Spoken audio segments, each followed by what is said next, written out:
Darlington Raceway, the track too tough to tame. The lady in black, no matter what you call this place, it is a challenge for every racer that takes on this track in South Carolina. Hi everybody, Kyle Heyer, joined by Finney DeCuna and Hunter Sleppy for the 7th round of the 2022 Area Cup Series. This time in Darlington, South Carolina, the egg-shaped oval that's posed a challenge since the 1950s, and tonight in 2022 is the 7th challenge on our season. Finney, and welcome aboard. Tonight we go racing for Throwback Night. Yeah, absolutely. And over the years, a lot of people were saying, with the newer style cup packages and the newer cars, the intermediates have gotten a little bit easier, but Darlington, it's always remained hard regardless of the aero package, regardless of the generation of car. It's always been the track too tough to tame, and we'll see who's going to be the best one to do it tonight, because there's a long list of drivers that can do it, but we'll see. We got 200 laps, 200 grueling laps for these drivers to see who will be that one on top.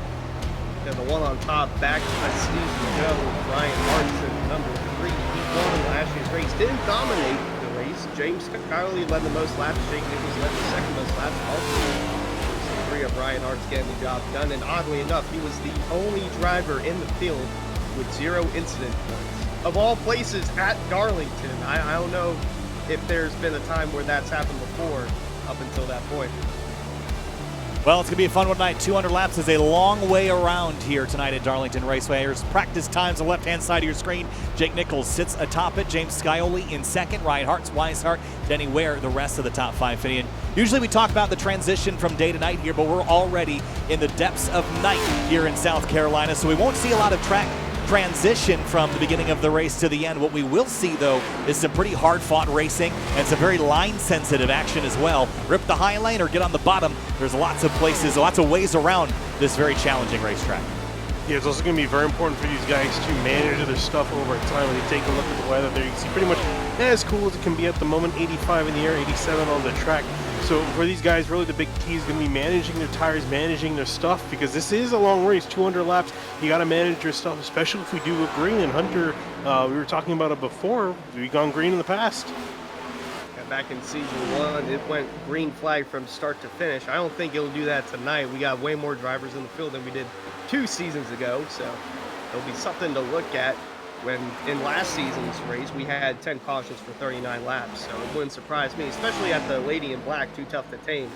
Someone's going to get in the wall too soon, and it's kind of going to create, I don't want to say it's going to create a big one. I don't think we saw that in season 2, but there's still the possibility of it with how tight these cars are in the corners.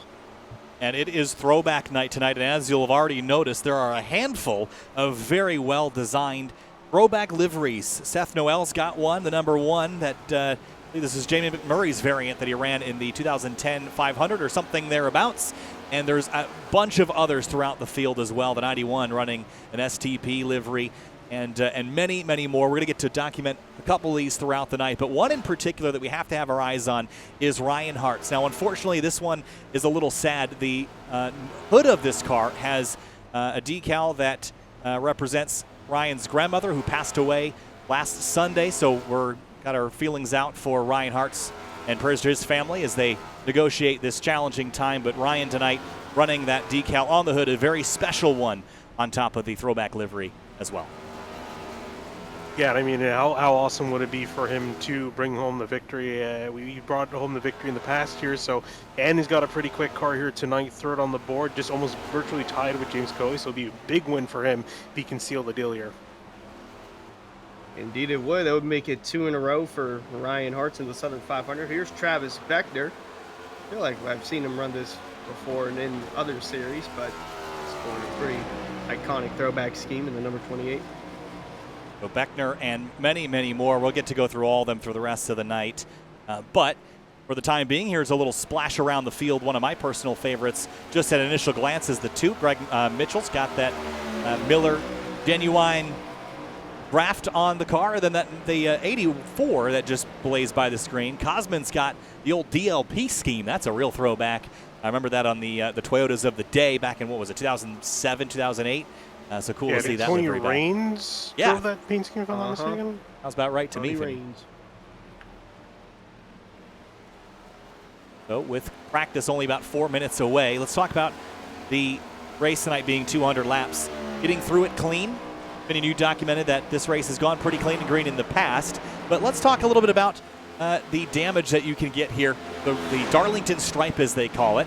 Over the course of this race, you'll probably see some drivers hit the right sides of the car on that fence, but Finney, the new damage model changes in the recent build might make that a bit more challenging because you can basically add up damage over time with this new damage model, and by the end of the race, completely have your front end caved in or even break your suspension, so you have to really respect the lady in black tonight, that's for sure. And that's the big thing for these guys, to see out who's going to be the ones, abusing their stuff, who's going to be the guys taking care. And I was talking more earlier about the tires, but as you mentioned, like you said, with this new damage model, with the way these cars are in general, you have to just be careful to keep off the walls, which is probably the hardest thing to do on the entire NASCAR Cup schedule, is keeping yourself off the walls here at Darlington. It's so easy. The racing line, the speed, it's all right up against that wall. You want to get as close as possible to it without hitting. You can see right there, all it takes is a little bit of tap, and you see 30 feet going flying into the wall, hard impact. Yeah, that's David Wise starting in the 33, and that's all it takes, really. It's just one bobble, and the corner exit's going to be a challenge because you're going to want to, like you said, you're going to want to keep that momentum on the high side, but if you're going from bottom to top, that wall kind of gets you out coming out of turn 2. So we look at the 5 of Garrett Grant, the old Terry Labonte throwback paint scheme with Rick's hot sauce on the hood. Love this paint scheme. This is a real of the era livery for me. And Grant right now running in 19th in practice, and a big hit there off the exit at turn 2, and the car just snapped. Up the racetrack it went, and you can see the damage with just that momentary lapse of control. It can be the end of your night very quickly. So we'll have to talk about that all night long. That'll be a story. Here's the 24 of Michael Curran, and with this number, there's not a whole lot of other schemes you could have chosen to run, Finney, and if you didn't run this, it'd probably be a pretty big deal. Oh yeah, absolutely, and this is a favorite for me. Jeff Gordon, one of my favorite NASCAR drivers, so a throwback to his Rainbow Warriors paint scheme that he ran for a majority of his career, arguably in the most successful times of his career. That's a disrespect to William Byron and his Liberty throwback scheme that I was expecting. We're looking through less than 2 minutes here in practice, and race fans, you can actually vote down in the chat. There's a link, www.areairacing.com/vote, where we have all the paint schemes listed, and you, the fans, can choose which paint scheme you like the most for Throwback Week. And we're going to get to do that as well. Here in the booth, we've got a couple people that are going to get to vote, and myself included, are going to get to pick our favorite liveries, and the driver that wins that will be one of the winners tonight. The fans will also get to vote on their favorite as well. We'll see if we all agree. I've got some in mind already, but as we go down the starting grid here at the top of the hour, we'll get to dive through all of the options. That I see back there, is that the 77? Jacob Bell? Yes, he is, running a very pretty yellow and blue Buttkicker scheme tonight. And I don't know if this is referencing the same car that I was thinking. I was initially thinking it was one of the old Sam Hornish liveries, but Finney and Hunter, am I missing something? What is this actually from? And Blaney's coming. Blaney is the fastest car on the racetrack. Okay, thanks for that. I appreciate it. At least that narrows it down. So, nice looking scheme on the 77, and towards the back half of the field as well, there's a few others that we haven't gotten to mention yet. Mark Patterson, not one of those drivers. Neither is Brennan Six, but Gabriel Ellison certainly doing that in the 27. We already mentioned the 84, and then Rafe Slate in the number 8. Looking a little different tonight with some other colors on the car, but practice is complete. And in just a moment, we'll head into qualifying, and drivers will set their grid for tonight's 200-lap race. Fans, be sure to subscribe to the Area iRacing Twitch channel. For only $5 a month, you can watch all area broadcasts commercial-free. You can also use new Area iRacing emotes in the chat. You can earn double channel points as a subscriber that you can use to redeem free merchandise, and everybody loves free merchandise. Qualifying kicking off here in just a moment, and it's going to be probably one of the more important qualifying sessions of the season. Finney, and last time we were out, we were at Atlanta. We said it didn't really matter all that much. I think tonight this is one of those places that does. Start up front, stay up front. That's the goal at a place like Darlington, where it can be hard to pass. Yeah, I mean, there's not a whole lot of lanes we've seen in the track. Arguably, although there's so much paved racetrack, the racing line, you can see marked, the racing surface really marked by the dotted white lines going around the track. That's pretty much your racing surface, and even then, not all that's fast, not all that's really usable. So it's a very thin line. I think a lot of guys are going to be making passes on guys due to mistakes, guys getting damage early on, and some mishaps, but also the guys that do have some speed. But it is going to be tough to pass around here, so qualifying is going to be extremely important. Probably one of the most important qualifyings all season. looking at the whole time a season ago, that was set by James Scioli with a 29.260. Also, got to keep an eye on him in qualifying as 18 just scrapes the wall. He led the most laps in season 2, and Jake Nichols was second in command, but with the late yellows at the end, it just pushed the 91 and the 7 back and into harm's way, really. So the winner can come from anywhere within the field, oddly enough. Ricky Springer was last week's winner, or 2 weeks ago rather, most recent winner, I should say, at Atlanta Motor Speedway. First lap didn't count, scraped the wall. Wanted to also touch on another point, as Finian mentioned the racing surface. This is actually an interesting topic here because this was supposed to be runoff when this track was originally constructed. The racing surface was supposed to be basically this in red, but drivers realized that the higher banking on the higher portion of the racetrack would let you go faster. NASCAR never policed it.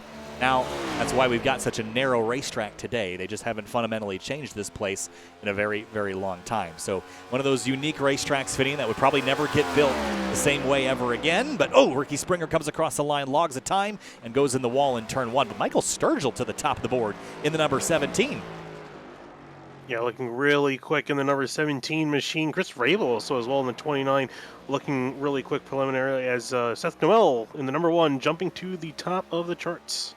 As a junior fan, this paint scheme gives me PTSD every time I think of the 2010 Daytona 500, where Junior seemed like he was poised to win, and no one helped him out, and Jamie McMurray won. But nonetheless, it's still an impressive paint scheme for Seth Noel in the number 1, currently P1 on the track. Well, gets it done for now. Alan Ballacino goes second quick in the number 70. And Michael Sturgill, Rabel, Robertson, the rest of the top 5. Good run for Robertson in the number 64. He puts himself 5 for the time being. Jake Nichols, 3 wins on the season already, and currently in command of the season standings by 19 points over James Scioli. David Weishart is 3rd in the standings. See what Nichols can do on his first lap. Begins it this time through. I'm taking a look at Ryan Hartz in the number 3 machine. He's also rocking around the track on the back straightaway now on lap number 1. See if this number 3 can put himself near the top of the charts. As I say, that clips the wall in 3 and 4. And I thought he was going to back up, but he's going to continue this attempt on to lap 2. Yeah, we saw the same with Jake Nichols, only over in turn 1 and 2. And Ballantino's actually got the quickest time. Brandon Bowie just moved up to 2nd on the chart, so this is the make it or break it lap for Ryan Hartz in the 3, and the same for the 91 of Jake Nichols. Got really close there coming out too. Yeah, Jake Nichols and Ryan Hartz, this is their last opportunity. I heard a downshift there off into turn 3 as well, so he's going down a gear to try to find a better torque ratio here. Out of turn number 4, though, for Hartz across the line at 29.521. Nichols slow off of turn 4, and he's going to be coming to a stop. Wow.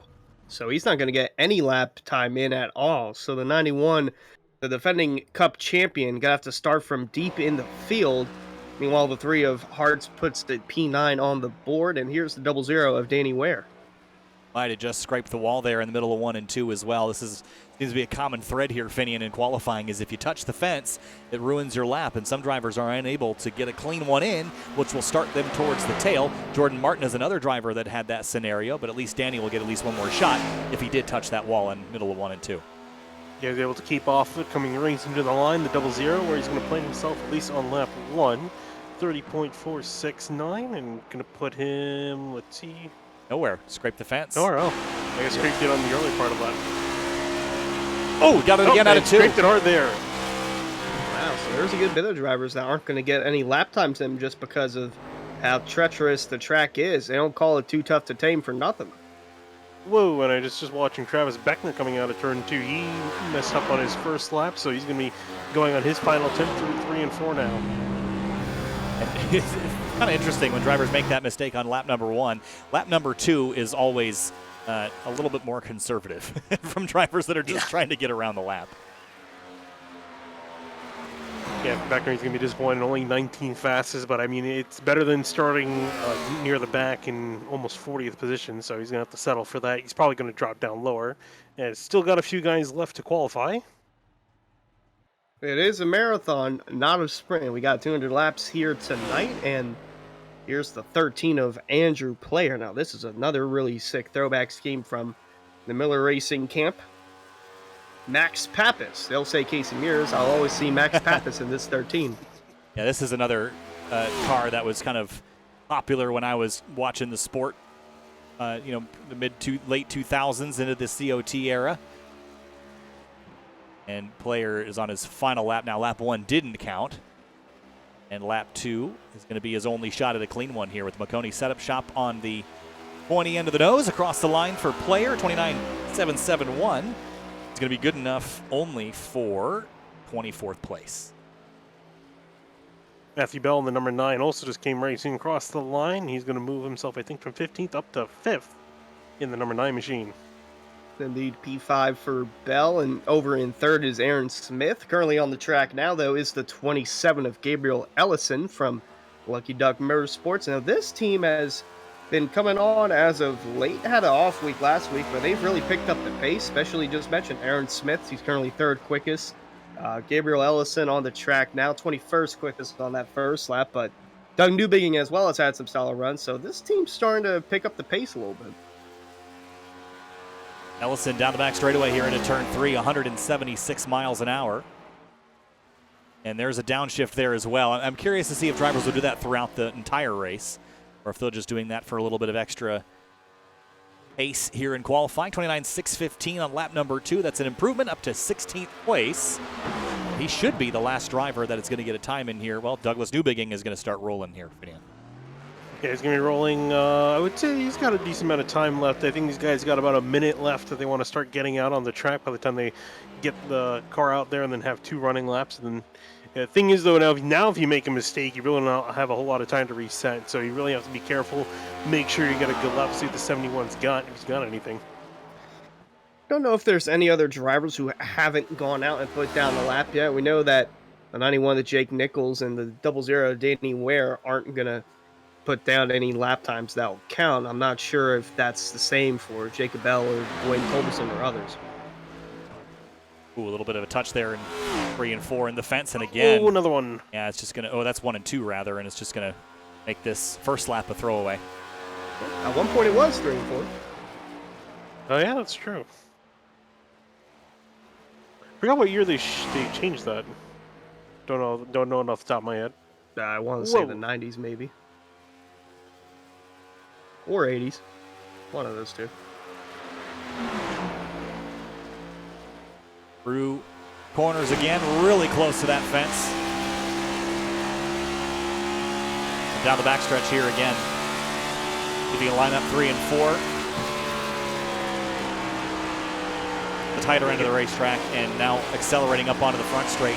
He is going to be the last driver to take it time. Very tight, and he slides out of 4 and backs across the line at a 30.367, but I think the incidents will count against him regardless, and it will not log that time. It would have been cool to see that lap count. It would have been, I'll say that. Yeah, so it looks like Dwayne Culberson, Jacob Bell, Jonathan Cogswell are going to elect to not qualify. Ryan Swan, who's listed here, he's not on the server yet. Not sure if he's going to plan on trying to get back in or not. We'll see. That qualifying is complete. We'll go over the starting lineup here in just a couple minutes before we launch green for a pretty long event here tonight at Darlington. And if this goes green from start to finish, it could be a quick one, but if we get a couple yellows, it could slow this pace down quite a bit. The goal here is to outlast the lady in black, Finian. Tonight is not a short race, and you make one mistake early, it's going to feel extra, extra long. Yeah, absolutely, because you're going to have to carry around a wrecked car around a very difficult racetrack where you pretty much need the car in as pristine condition as possible, but that's not easier said than done. So I think for a lot of these guys, it can be a challenge, and for some of these guys, they might just decide to call it a day early on because 200 laps, it's a lot to ask for, and if the car isn't feeling competitive, some of the guys might decide to bow out, but some guys might just decide to stay in just to get some solid points, although, like you said, it's going to be a long, and for some of these guys, it might be a miserable ride. Yeah, it'll be interesting to see how this initial start plays off because I feel like this will kind of set the tone for the night. If we get an early caution, then okay, it's going to be one of those where you can't really get a good feel of the car. But if we get a nice long green flag run in to start it, then it's gonna show who's really taming the lady in black. I think the other challenge, and as Finney mentioned earlier, tire wear as well at a place like this. When you're slipping and sliding, you're grinding the right front against the pavement. It really lead to some longevity issues. I think this track more than most, you'll see the comers and goers scenario. We used to see this at Atlanta a lot, Finian, where you have drivers that would fight longevity issues on a longer run. Yeah, I think just really, again, with the way you drive around here, you throw the car into turns 1 and 2, you throw it in hard, you let it ride up the banking, then you turn hard down on the exit. 3 and 4 also being completely unique corners in being a lot tighter. You got to be a little bit more careful, but still want to ride just up against the wall and then turn down hard on the exit. So these guys are going to have to be careful and watch their stuff, because the more they wear out their tires, slippery it's going to be. All right, here we go. The starting lineup is brought to you by Roasted Gems Coffee. Fans, be sure to visit Roasted Gems Coffee for some of the finest coffee from all over the world. Use discount code AREAiRacing for 10% off your order at roastedgems.com. Here's a look at your starting lineup. Row 1, James Scioli in the number 7, and Alan Ballacino in the number 70 starts in second. Back and behind them, the 23, Brandon Bowie is going to be lining up in third. Aaron Smith is going to be lining up the 72 in fourth place. Roasted Gems car, nonetheless. Shane Abbey rolls off fifth in the number 12. Matt Bell starts sixth in the number 9. Seventh place, Seth Noel in the number 1 machine. Michael Sturge is going to be starting next to him in the 17 car. Behind them in ninth place is Chris Rabel in the number 29. Tyler Nichols starts 10th in the number 41. Ed Robertson's going rolling off in 11th in the 64. Ryan Hart's in the 3 in 12th place. And in 13th place, there'll be David Weishart in the number 33. JT Poole starts in 14th in the number 32. Michael Curran in the 24 car in 15th place. Gabriel Allison's going to be lined up next to him, 16th in the 27. 17th place will be Greg Mitchell, the number 2 Miller Genuine Draft car. Alex Weaver starts outside row number 9 in the number 4 car. That's a great looking row of cars right there. It is. That is fantastic. The beer's going at it in row number 9, Finian. Back in 19th, Bryce Senesac in the 09 machine. Dominic DeLeo is going to be running out your top 20 in the 22 car. Chris Seidenfeiden starts 21st. Garrett Grant 22nd in the number 5. Travis Beckner is going to be lined up in the 28 car in 23rd. Delonte Ballard in the 21, 24th place. 25th place, Cosmo Yonoshiwu in the number 84. Andrew Player, 26th, the number 13. The rest of the order scrolling along the bottom of your screen as we get set to go racing. 200 laps. If this race goes green from start to finish, this one is 1 hour, 37 minutes in length. It's a long one. It's a tough one. The track too tough to tame. Darlington Raceway. We're green and racing. In throwback night, big bubble from the 7 as we go racing at Darlington.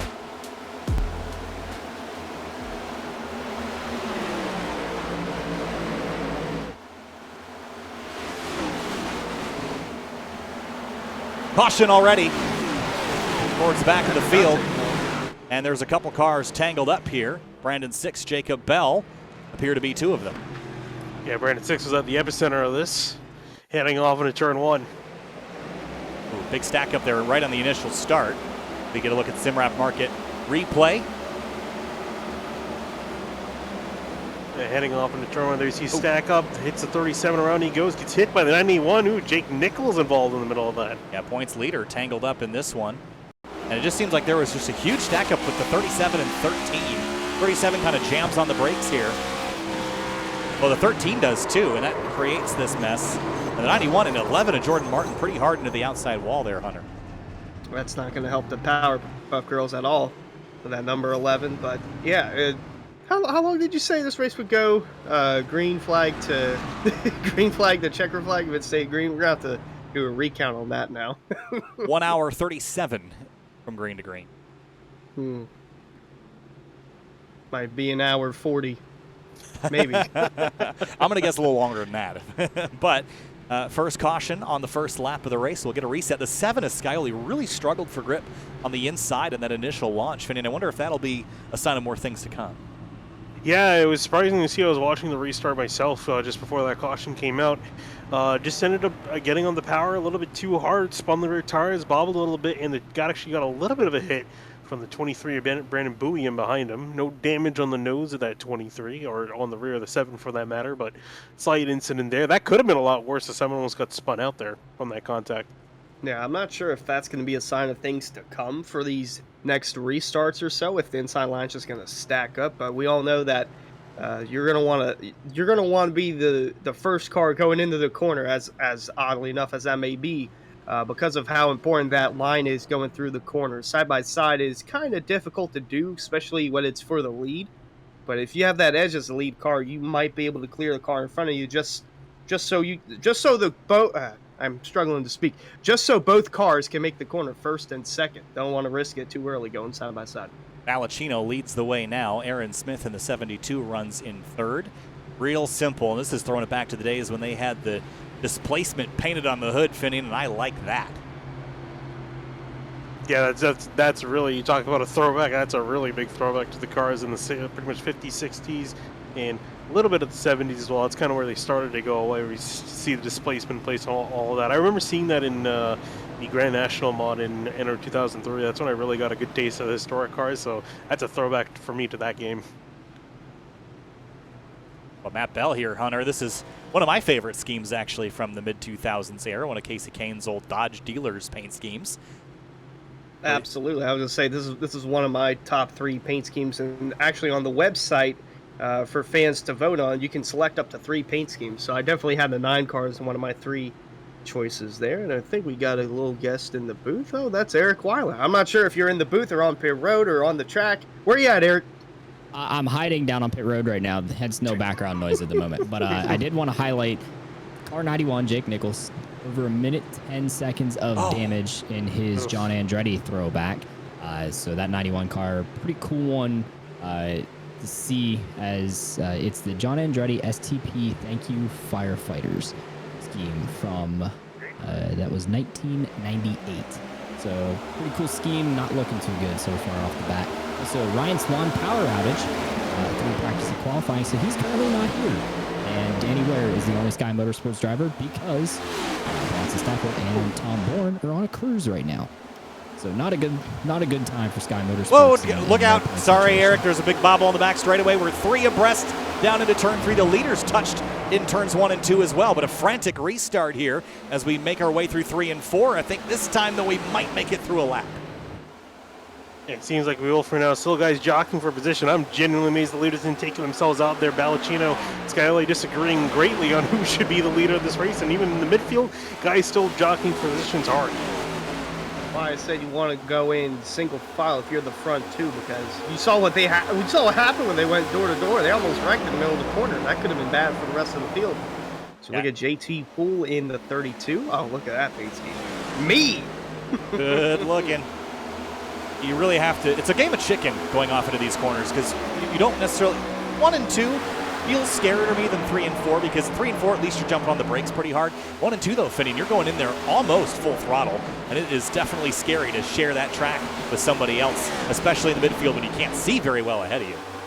No, absolutely not, and everyone's still kind of getting off the gas a little bit early. Some guys brake checking, some guys throwing it in really hard, so it is very confusing. It can lead to a lot of incidents, but everyone getting single file for the moment. But a big train of cars in behind Balacino. And it looks like Skyly's off to a really solid early lead, almost a 1.2 seconds lead over second place. Here's the 22 of Dom DeLeo. Now this throwback scheme is throwing it back to season 1 of Varia iRacing. Back in the ARCA series, as the 5 of Grant goes 7 lanes below the racetrack. But the 22 car, that's a throwback scheme to season 1 from the ARCA series, in which he really blossomed throughout the season. This is his first league that he ever did. He got iRacing recently before area became a thing, joined it, and struggled at first in the ARCA car, but slowly progressed better all the way up to the championship 4 in season 1, and he's made the climb up to the cup. And has done nothing but impress since. Done a good job running 22nd right now. And first place has sprinted out to an early lead, but second and behind. Balacino is holding up everybody. The cork in the bottle here on the front straightaway, Finian. Balacino, Smith, Sturgill, Bowie, and more stacked up behind the number 70 Mustang. Yeah, I saw Brandon Bowie was trying to look to the inside last 2 times through 3 and 4, trying to see if he can get past Michael Sturgill, but no real dice there. But you can really see how checked up everyone is. Everyone is really very much nose to tail. You can see right here Shane Abbey over the back of Matthew Bell fighting for 6th place. Lap 10, we already got a conga line forming. Don't want to push the issue too soon, especially with tire wear at this racetrack. And it's a good view from the inside the 12 of Shane Abbey. Love the shot of the mirror as well. You can really see You're focused on what's directly ahead of you and what's directly behind you. There's not much else you can really do. You can't plan that far ahead because by the time you get there, your car's going to be doing something different. Especially the corner radius here, you have to kind of treat this as a couple different corners all in one because you have to apex late so you don't end up having the chance hitting the fence out of turn 4 or turn 2, and you can't turn in early because you're just going to wash up and hit the fence. So you have to turn in late, exit early, and somewhere in the middle you have to kind of extrapolate the rest of that video. Yeah, I was watching David Weisar got a really good run off of turn 4. I thought he might have fancied a chance to the inside of Seth Newell heading off into turn 1, decided to back off on it. I'm curious how many other guys in the field are just kind of waiting, not necessarily trying to make big dive bounce, big moves, although now that I say that 17 making a move on Aaron Smith for 3rd place coming out of turn 4, he's going to get it. Sergel down low. Bowie's going to peek his nose down to the inside going into turn 1. Oh, Smith. Oh, and the 72's in the wall. That's going to allow Bowie to get the run through the bottom. See if he can clear him off this corner. And here comes the 9 of Bell on the big run off the 2. And that little stack up kind of held up the 9 and the 12 and the 33 and the 1. So now they've got a little bit of a conundrum forming between this entire group now, side by side at a turn 4 when things tighten up. The 9, big sideways contact from the 1 and scatters across the racetrack. 3 wide, but they're sorted it out for now. Can they get it that way before turn 1? And Bell's going to come aggressively in front of Tyler Nichols in the 41 to solidify his position back in 11th. He's probably not going to be too happy with the way that went off, but we were talking about there being cork in the bottle. We just saw the bottle getting sprayed all over the place because everyone that just kicked off an entire battle, and we're still not done yet. The 1 and 33 still side by side. Yeah, that was really close with Matthew Bell in the 9. Wheeling it like the driver in the number 9 from years past. Not Chase Elliott, Casey Kane. That's what the throwback scheme looks like as they're still dodging it out behind the 1 and the 33. Boy. Very close there. JT Poole and Shane Abbey going at it. This is great stuff. This is why I love Darlington Finian. Just nose-to-nose, door-to-door stuff. It's inches that they're playing with here at 150-plus miles an hour, and it can go wrong so fast. But so far, they've done a really good job of keeping their elbows off each other. Yeah, for now, we still got 185 laps left in this race. It's a lot of time to get the elbows out, so we'll see how much these guys can manage their tempers and their patience because they're going to need it. Still got a whole lot of racing left. Yeah, there's the 2 of Greg Mitchell going past the 41 of Tyler Nichols. Want to take a look at that paint scheme. I think that's a really nice touch that they added there. Solar Bear. There's the bear on the hood. Says Solar Flare, Solar Bear. The Kodiak throwback. I like it. I think it's good. And good stack up behind them as well. I see the 09 of Bryce Senesac. Having a look at the underside of the 4 of Alex Weaver. This is another Evernham era livery on this 09. Let's see some sparks ahead. Getting close off of turn 2. And we've already seen a few drivers hit the wall off of turn 2. Remember we saw the 5 of Garrett Grant come off the wall in the back straight. That's because he actually got a really solid hit off for turn 2. And there's a car in the wall, Chris Seidenfeiten, rim riding around in turn 4, still hitting the wall in the straightaway. Ooh. And he's still trying to get out of harm's way. Got it again. I think he's still clipping it. Yeah. I was going to say he did a good job in 3 and 4 just to keep it against the fence instead of trying to pull it off. You'll end up kind of spearing across the road, but then he hit it harder the next time down. So he's recovered it now, but not without incurring some damage. By the way, James Scioli is absolutely obliterating everybody right now, leading by 3 seconds over Alan Ballacino. And behind him, it's beginning to sort out. So I don't think Allen is really all that slow. I think it's just Scioli is that fast out front. Yeah, this is one of those things where, you know, I don't think Scioli is pushing too hard. Because we've seen he's been able to manage his stuff in the past. And he's not one of those drivers that is, you know, goes extremely fast in this opening stint and then his tires fall off a cliff, then he gets reeled back in. I think there's a chance he might get reeled back in a little bit. I think Ballacino might have been taking it a little easy. Now he's starting to push it after seeing him break away from Skirby and Smith, but you don't really quite know exactly how hard these guys are pushing. You can only really guess up here in the booth. Scioli has a winner earlier this season at Iowa, and we know that he's one of the top contenders that can go toe-to-toe with the 91 of Jake Nichols, but as mentioned from Eric Weiland, he's had over a minute of damage repair because he was involved in that first yellow, and that's one of the many downsides of not having a lap time down So it's going to be an uphill battle for that 91 car tonight if he wants to have a shot to win. But that's just music to the ears of the 7. 3.3 seconds out in front of Balanchina. Well, fighting deeper in the field here, Douglas Newbegin, the number 71, just got by the 77 of Bell, and now has Jonathan Coxwell in his sights. And up for third place, Bowie in the 23, going by the 17 of Sturgill. Love this 17 and the kind of chrome finish on it as Aaron Smith goes back to the inside here, Finian battle for fourth place. Yeah, I was watching Bowie get by Smith, and as you see these guys getting really close to the wall in turn 1, but Bowie did a fantastic job. He got a fantastic run off of turn 2, just like Seth Noel is about to. Got a pretty decent run. Gonna have a look to the inside of the 17, throw it hard into turn 3, see if he can try to clear, and indeed he will. So one up inside the top 5. Yep, that's one for Miller Racing over there, and just mentioned Lucky Duck teammates are going at it. The 17 of Sturgill, who seems to be falling through the field now, is the 33 of Weissart. He looks down low, gonna have a run under here, but other teammate Aaron Smith, who they were just battling a lap or two ago, is gonna get tight on this exit right here. And then you see the massive run from the 32 of JT Poole. So we got a 5-car battle brewing for the 6th position. This is fantastic stuff, and I think this is the kind of racing that the next-gen car will hopefully bring to this party. Oh, a little bit of a contact there, the 32 and the 12. Bouncing off each other. Chris Rabel to the bottom of the 3 now of Hartz, who's up to 10th place.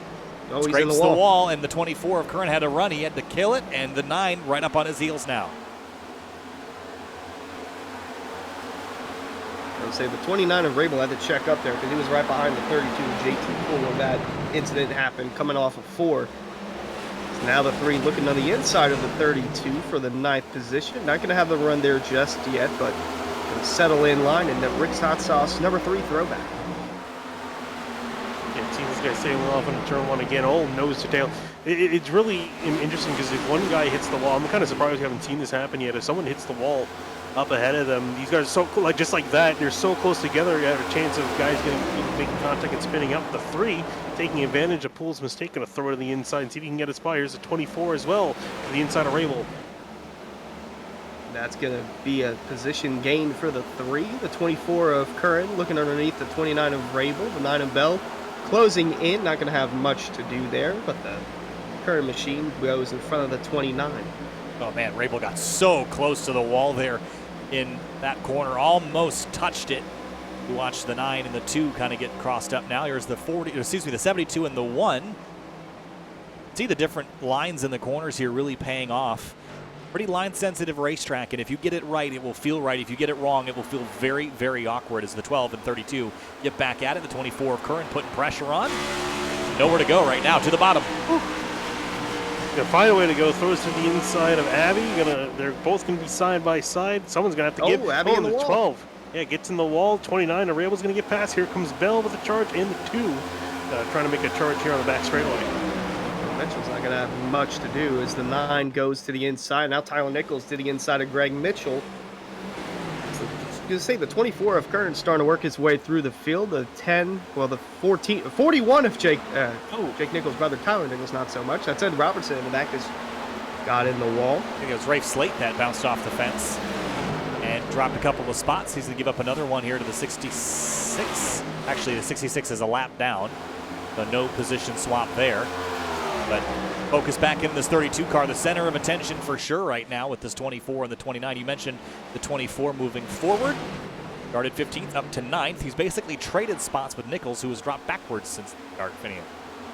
Yeah, and one of the biggest movers in the race is actually, I was going to say, like Curran's been doing a little lighter to move up some positions, but Ricky Springer, he started back in 34th and is up to 21st, actually just dropped to 22nd. Just got passed by Alex Weaver, but we also have Eric Wyman back in the booth or back down on pit road. Still don't know where you are, Eric. What do you got for us? I'm now down on pit road. I'm standing just outside the 29 pit box for the night. That'll be kind of my hub here for you guys. All sorts of radio going on, by the way. I don't know how much time I'll be able to get this all fit in with the action that is happening on the racetrack as you watch the 29 and 32 go side by side. But Matthew Bell on his earlier incident that you guys documented. I saw you coming. I was trying to back out and then just snapped on exit. That with Matthew talking to Seth Noel in sim about the incident, and then we caught this from the Solar Flare Racing team with Jake Nichols, and you'll hear a very upset Delonte Ballard with Brandon 6. Man, I'm here. Oh no! Wait till you get up there to the Brandon 6 and. They are not Delonte Ballard is not very happy with Brandon 6. He says he may have to use a set of tires up just to get to him. So not too happy in the 21 camp right now as they battle in the back of the pack. Meanwhile, up front, these guys seem to swap a few positions, but I hear some rumblings that there are some guys upset with the ability to pass or lack thereof toward the front. You guys are watching the action, and it's happening up here. I would not necessarily agree that it's been challenging to pass. I thought that'd be the case. It seems like it's been pretty good tonight, Finian, but your thoughts? No, I think it's better than I was expecting at first. I saw these guys get single file, but they've been able to make it work. It takes a while. There's an art to this. You have to build up a run a lap or two before you actually make that pass happen, and that's where we've seen Brandon Bowie been able to make some really solid movement. Now up into second place. He's been planning these passes meticulously, just getting really good runs off of turn 2 and using that run to make a move in 3 and 4. Now he's trying to break away now from Balacino, who's under attack from the 1 of Seth Noel. Yeah, really solid night for Bowie in the 23 from Keeping It Real Esports. Balacino looks like the tire wear starting to fade off a little bit, so you can say that he gets a run, but better exit there for the 23 of Bowie, and the 1 of Noel having his best run of the season, arguably, in one of the biggest races of the year, the Buttkicker Southern 500, and been doing it in a better looking paint scheme than the 1 throwback to Jamie McMurray. And a little bit of side-by-side behind them, David Weishart and Ryan Hartz. This number 3, I'll tell you what, guys, his progress continues as he's almost up to the top 5, 6th place now after starting in 12th. And qualifying run was mediocre, but the race pace has been fantastic. And now that he's in front of this group of cars, he can set his sights on Aaron Smith and that orange 72 just up the road, Finian. But good pace out of the 3 right now. Yeah, and also speaking of the guy that just got past, David Weishart, Eric's back in the booth. We got some radio from Weishart. There's radio from the David Weishart racing team, guys. I feel like trying to pass at the bottom of 3 and 4 is just a death sentence. You'll get freight trained. That's what I hate about a tight setup here. It's impossible to pass. At least a loose setup, you can, give it a try. David Weishart not too happy with his ability to pass, but he is holding on to 7th. He just got passed by Ryan Hartz, as you guys documented. Finian and Kyle and Hunter. Expect pit stops here, not too far away. I'd say 15 to 20 laps for these guys to start thinking about it. This general consensus on strategy was 50 lap stints tonight. The tires do wear out here at Darlington.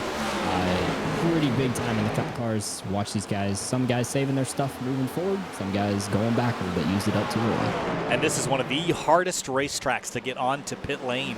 The pit road entrance is so far from the racing surface, Finian. It is like pulling the car left. You feel like you're going to throw yourself out the passenger side window. You have to turn down the racetrack so fast and so hard. But it doesn't make things easy, that's for sure. As this 32 continues to be in the middle of some chaos as we watch this battle. Yeah, it's starting to see it all kick off around JT Pool in behind them. You got Rabel and the 17 and Michael Sturgill is making contact. Here comes Michael Curran in the middle of this, trying to see where he's going to go. Definitely want to make it 3 wide here. That's never going to work. No, 3 wide will never work at Darlington. Never. 9 and the 2 are getting a little spicy here. This is all going to get bad real fast. The 29 wobbling and wiggling. The 41 drops to the inside. He's going to bring the 22 of DeLeo with him. And there's no way this doesn't turn into something a lot more real fast. And we'll see it starting to kick off still as the 29 is able to break his way on through Sturgill on the wall, almost into the 24. Now he's going to get freight trained completely on the inside. The 2 of Mitchell's going to work his way on by. Bell smelling blood in the water. He's also going to have a look in turn 3. Sturgill's going to try and get a run off 4 to keep the momentum on that outside. And speaking of momentum, the 91 car, Jake Nichols, I saw him lurking in the back there, nearly inside the top 15, even after the damage repairs that he's had to make early on in the race. About to complete 40 laps here at Darlington. Still a good bit of ways for him. Oh, that is close. Matthew Bell and Sturgill, they're stacking up, coming out of 2. Travis Spector's going all the way down low. Where did you come from? Where did you go? Oh, And 66! Brandon, 6. He, I don't know if he had help going into the corner or not, but he was looking like the same way as Travis Beckner. I don't know if he had help going into the corner. These guys all need help getting through the corners, man. This is getting wild. Look at this double wide, packed up mid-pack. This is a recipe for disaster. If you think you're going to pit now, no, you're not. No, you're definitely not. And yeah, that was kicked off a lot with Bell. He made 2 aggressive blocks, just trying to keep everyone in behind him. And actually, he just got passed by Jake Nichols. I'm actually surprised Jake Nichols is even back inside the top 15. I thought he was going to kind of mosey on around 30th, but it looks like he's kind of waiting for the pack to separate out a little bit and pick them off one by one. Here we're looking at, I believe that is the 27 of Gabriel Ellison fighting with 28 of Beckner around the outside. Yeah, they're still trying to get settled out back here. They're still jockeying for position as the 4 of Weaver to the outside of Ellison. And have the momentum to carry himself off the corner. Ed Robertson looking for the same in the 64. Yeah, Robertson in that 64 car. Remember where he started up in 11th. He's dropped about 10 spots down to 21st place and trying to move back forward. He slots ahead of the 27. Senesac gets his nose chopped there. There's Rafe Sladen behind. And that chaos has begun to single itself back out here, Finney, but that was getting pretty wild there for a few laps. I think everyone's happy for a brief sigh of relief. Yeah, we have brief sigh of relief, definitely. And you see him 33 slowing down. He's coming to pit lane. Not sure why. It seems a little bit early. Whoa, he's almost going to spin out trying to force that. And that's what Kyle was talking about earlier. Is, hey, you have to force the car down the pit lane. Saw him leaving tire tracks turning so hard left. I don't know if we talked about it at all during the pre-race, but this pit lane is going to be one of the most challenging things that these guys are going to have to do tonight. And it's one of the more challenging pit entrances that they'll have to do all season because of where it is and how steep the banking is. And you saw him, he slowed down in the middle of the backstretch just trying to get in, and he was still sideways getting on the pit road. I predict a lot of pit lane issues tonight. Getting onto and off of pit lane safely and fairly is going to be a topic of discussion. We are already nearing the 1/4 mark of this race. It's going by pretty quick despite the long distance here, guys. If we don't get a lot of cautions, I could foresee this race going by faster than you think. Eric, it's on pit lane. What you got for us? 4 tires and fuel for David Weishart down on the way. If you used every single set of tires, guys, you would have been pitting every 40 laps. I don't think that's the strategy here. I think David's trying to undercut the 50-lap stint strategy right there. Hitting here on, it was 43, coming to 44, right? So scheduled stop for him, not a scheduled stop for car 11, Jordan Martin. Ended up finally having to fix all the damage he received on the lap 1 incident. So he is doing that now. He's already 6 laps down and is still sitting on pit road. I got another driver coming by me right here as well. Our 18, Ricky Springer, last time out winner. He wasn't last week. We had the off week. Happy Thanksgiving, everybody. Ricky Springer in his throwback at number 18, 4 tires and fuel as well, down and away. All right, so pit stop's underway. A couple drivers opting for an alternative scenario here to hopefully get ahead if traffic and passing is such a challenge. And I think going back to what some of the drivers were saying, it's hard to pass. Yeah, maybe. I think it's scary to pass. It seems like people have plenty of maneuverability to get it done. It's just scary, and especially if you're in a big stack up, the penalty for making a mistake is enormous and might actually outweigh making an opportunity to pass. I think that's more the challenge. It does seem like drivers can get it done. There's just a lot on the line when they do it. There is quite a lot on the line, especially when you're running nose to tail in these packs. Small little micro packs that we've seen. Is if you make a mistake, you not only have to work on trying to catch back up to the guy you're trying to overtake again, but you also got maybe 2, 3, 4 guys waiting in behind you. We see the 12, speaking of which, hitting the ball really hard. Now the 28 of Beckner over his rear.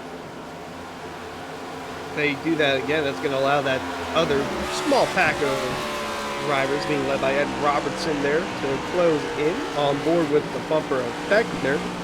He's got the 4 of Weaver looking to his inside, taking better of it. Rafe Slate peeling off and heading down into pit lane. Michael Sturgill has dropped to 13th place. Oh, Jacob Bell missing pit lane. Oh, man. Yeah, I don't know if the 17 of Sturgill might have done the same thing, but we'll take a look at a SimRap market replay here for Jacob Bell. It's all the way to the inside wall. How? Oh, man. Oh, the momentum carried him. Oh, that might be a pit violation because he crossed the yellow line and just went straight through it. Interesting strategy there from the 77. I've never seen anyone try to do that, hug the inside wall, and it still didn't work. Yeah, he still looks like he's trying to kind of confused as to where he's going here. This might be an example of a driver that didn't really well practice this before the night. And again, hugging to the left, going very slowly, and this time he makes it in. But, still, I'm not sure that that's the strategy, Finney, because the corner radius is so tight that you can't see it coming. No, it is, and I feel like you're better turning in with a little bit more of an angle because it's a tight opening. It's not an opening that just appears. It kind of is buried. It kind of flows with the rest of the inside barriers. I think that's why we saw the 77 miss it first time around because he's carrying too much momentum. Eric, you got some guys coming down towards it. Pit road starting to get pretty busy. Yeah, so news on the 77, as you guys were just documenting, he actually was so low, he couldn't get himself slowed up. He didn't give himself enough time to get slowed up to make pit road. So he said he missed it. It's about as bad as he ever has missed a pit road in his career. 4 tires and fuel now that he got on pit road and is away in the day. Whoa, Ed Robertson spinning around, starting to cut you off, Eric. Ooh, he hits the wall, almost spun it on the track. Robertson is running 26th at the moment.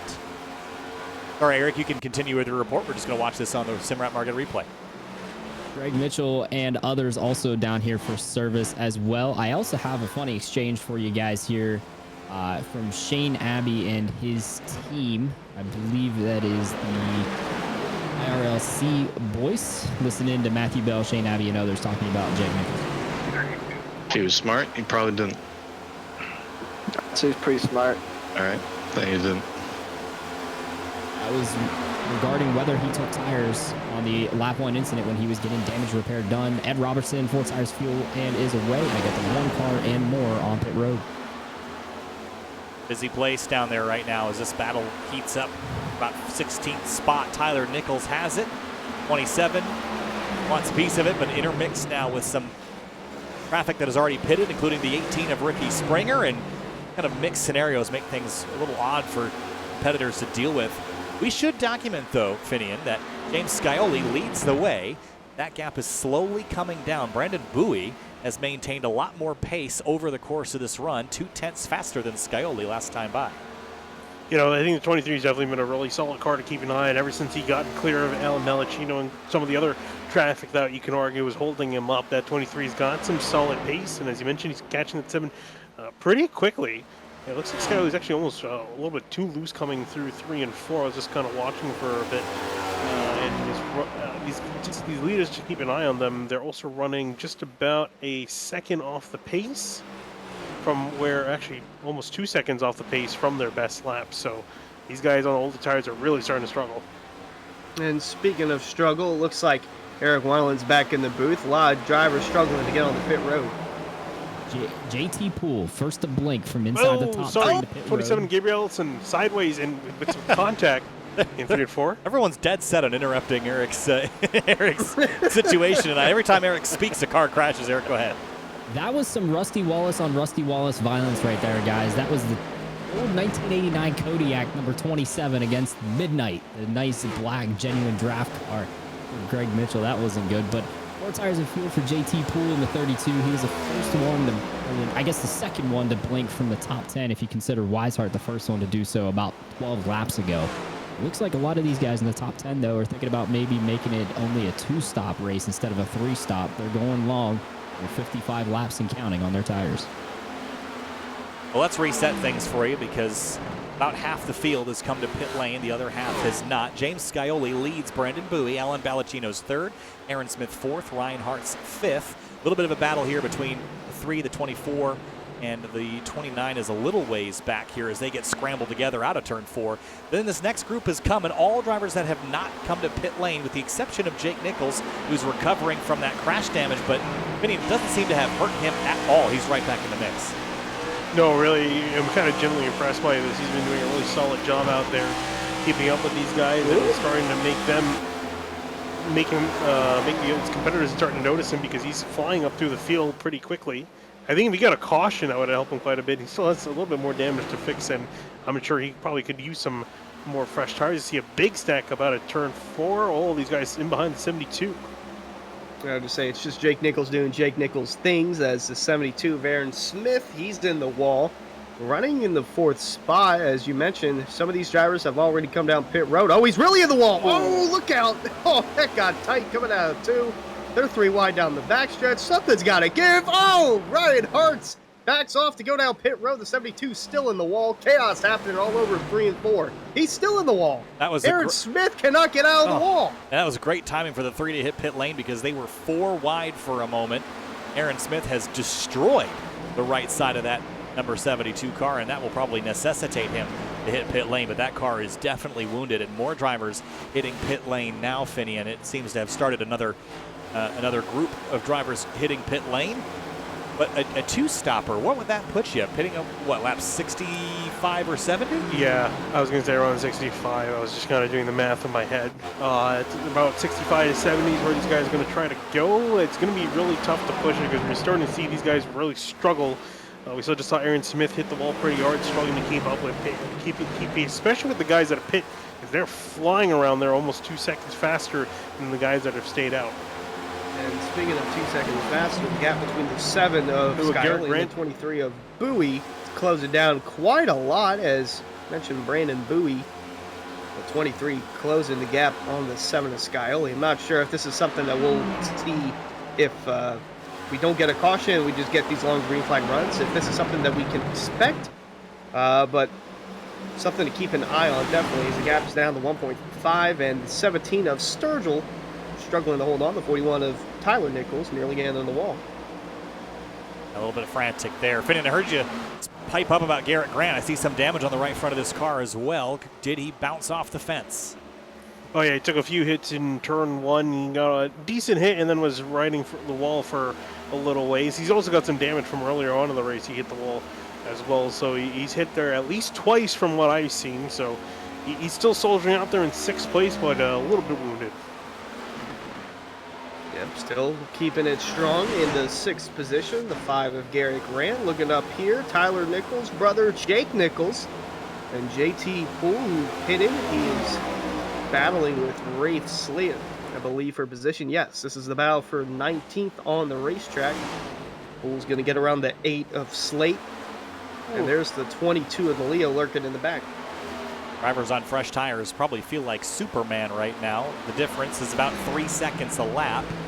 And the 32 work his way around the number 70 Balacino, who is 3rd on the racetrack. I think he just peeled on down. Well, I thought he was in pit lane, just apexing late. The difference in the leaders is now only 1.2 seconds, and Bowie continues to eat into Skyoli's lead, but some traffic that has just come to pit lane is kind of spicing this up for the 23. Yeah, absolutely. He pretty much has to let them on through. They're significantly faster than him. He can't really let them, can't really try to hold them up anyways. He's got Jeff Fry now breathing down to his neck in his mirror. Going to try to have a look to the inside. I'm curious now when we're going to see the leaders come on down. But before that, Eric, you got some word for us from Ricky Springer. Never mind, we got a caution out on the track. I was just about to say, we got a yellow out here, boys. Alante Ballard in the 21. Turned around on the front straightaway. Brings out our 2nd caution of the night. Let's go back and have a look at how this one transpired. Haven't really talked a whole lot about Delonte tonight. Out of turn number 4. Ooh, just gets loose in a single car incident. Is not what I would have expected after that whole stint of pretty crazy racing. Almost made it, had more cars involved there a few times as he's coming spinning into traffic. Well, as I mentioned, every time Wiley comes up, something happens, and right on cue.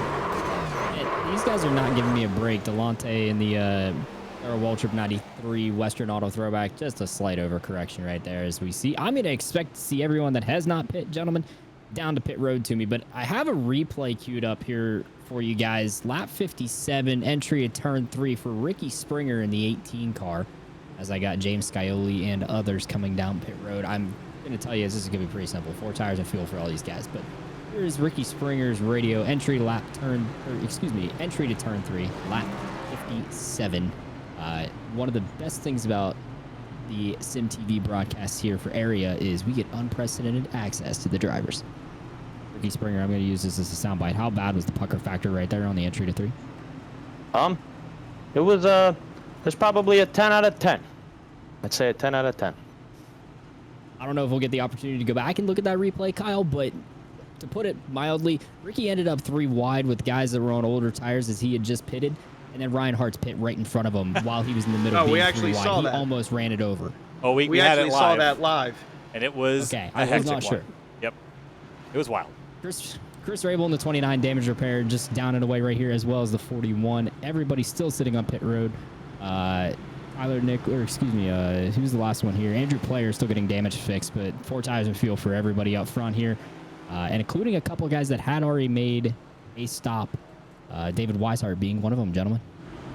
All right, so picking things back up here. Caution's a good reset, especially for Jake Nichols, Finney, and that almost seems very beneficial to the 91 to give him a reset in track position. And considering where he's ended up, you would have thought that he had started this high, but remember, he failed to qualify, got wrapped up in the first incident on the opening lap, and now it's almost like he's just got a 134 lap race instead of a 201 to get it done. Yeah, basically, he's done a really solid job getting that car back up there in contention, and pretty much not too surprised by seeing all these guys come down to pit lane, because only 15 cars on the lead lap. I think there was about six of those guys in the top 15 that did come in. So I think they just figured might as well come in and get those fresh tires, lose a little bit of position, but those fresh tires are definitely going to be worth it for this next sprint. And we got a lot of guys waiting to take the wave around. Yeah, there's a good bit of drivers waiting to take the wave around. Everyone in front of that 7 is Scioli waiting to go around the pace car. The field heads down the back straightaway here into turn number 3. Fans, be sure to check out simwrapmarket.com for custom iRacing paint scheme templates that are simple to use and help you stay more focused on the racetrack. Of course, we've got our Simwrap Market replay we've gotten a little bit of a workout with tonight, but we'll have plenty more opportunities here. Working lap number 67 of 200. Halfway point is at lap 100, Finian, and laps were clicking away pretty quick there once we got past that first yellow. Think cautions will breed cautions, or you think we're going to get another good green flag run in here? It's going to be kind of tough to tell. We did have that quick initial caution on the initial start. We'll see if we can get a little bit of a cleaner start this time around with the second caution of the evening. I think these guys can go green pretty well. I think it's really going to depend if we can get somewhat single filed out in the opening laps. That'll really dictate the rest of the run. It'll be interesting to see how this next restart goes. It looks like the 7 is going to choose the outside line, which is the preferred line of restarting. Will be interesting to see if the inside line stacks up like we saw on the initial start with the 23 of Bowie down at the bottom. We think it's green flag racing there in turns 1 and 2. Everyone trying to catch the field. Big group of wave arounds. The field is doubled up, getting re-racked and restacked. Scioli, so far in this race, we've had 67 laps complete, led 63 of them. He's been by far the most dominant car, but he's got points leader Jake Nichols stacked up behind him for the restart. Working lap number 69, the Area Cup Series from Darlington. The track too tough to tame is back green. That single file line, everybody scatters on the start, and we're back underway at Darlington.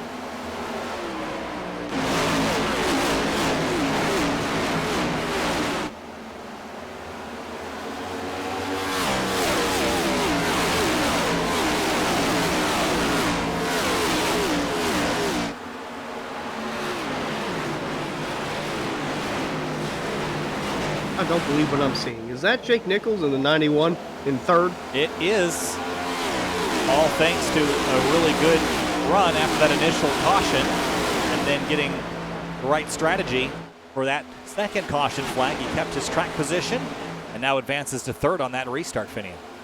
Yeah, I almost took second away from Brandon Bowie. The issue was that Bowie just did not get a good start at all. Was caught sleeping by James Scioli, but Bowie was able to get that position back as he looked down further down the order. Some battling going on. Travis Beckner fighting with Rafe Slate around for 20th position as everyone's trying to get back in order and get used to battling with each other close side by side like this. Ryan Hart's in the 3, looking to get around Kern in the 24, right behind the 8 of Slade. Looks like he'll get that done. Yep, we'll get that done, no problem, as Tom DeLeo now looking to the inside of the 18 car. Tom drops to the inside. He'll get it. Ricky Springer dropping backwards here as the 2 of Greg Mitchell sizes him up out of turn number 4. Awkward turn 4 exit. Good correction there by Ricky to keep the car straight. I have a feeling we're going to see more crashes like the one we saw with Robertson a little bit later tonight.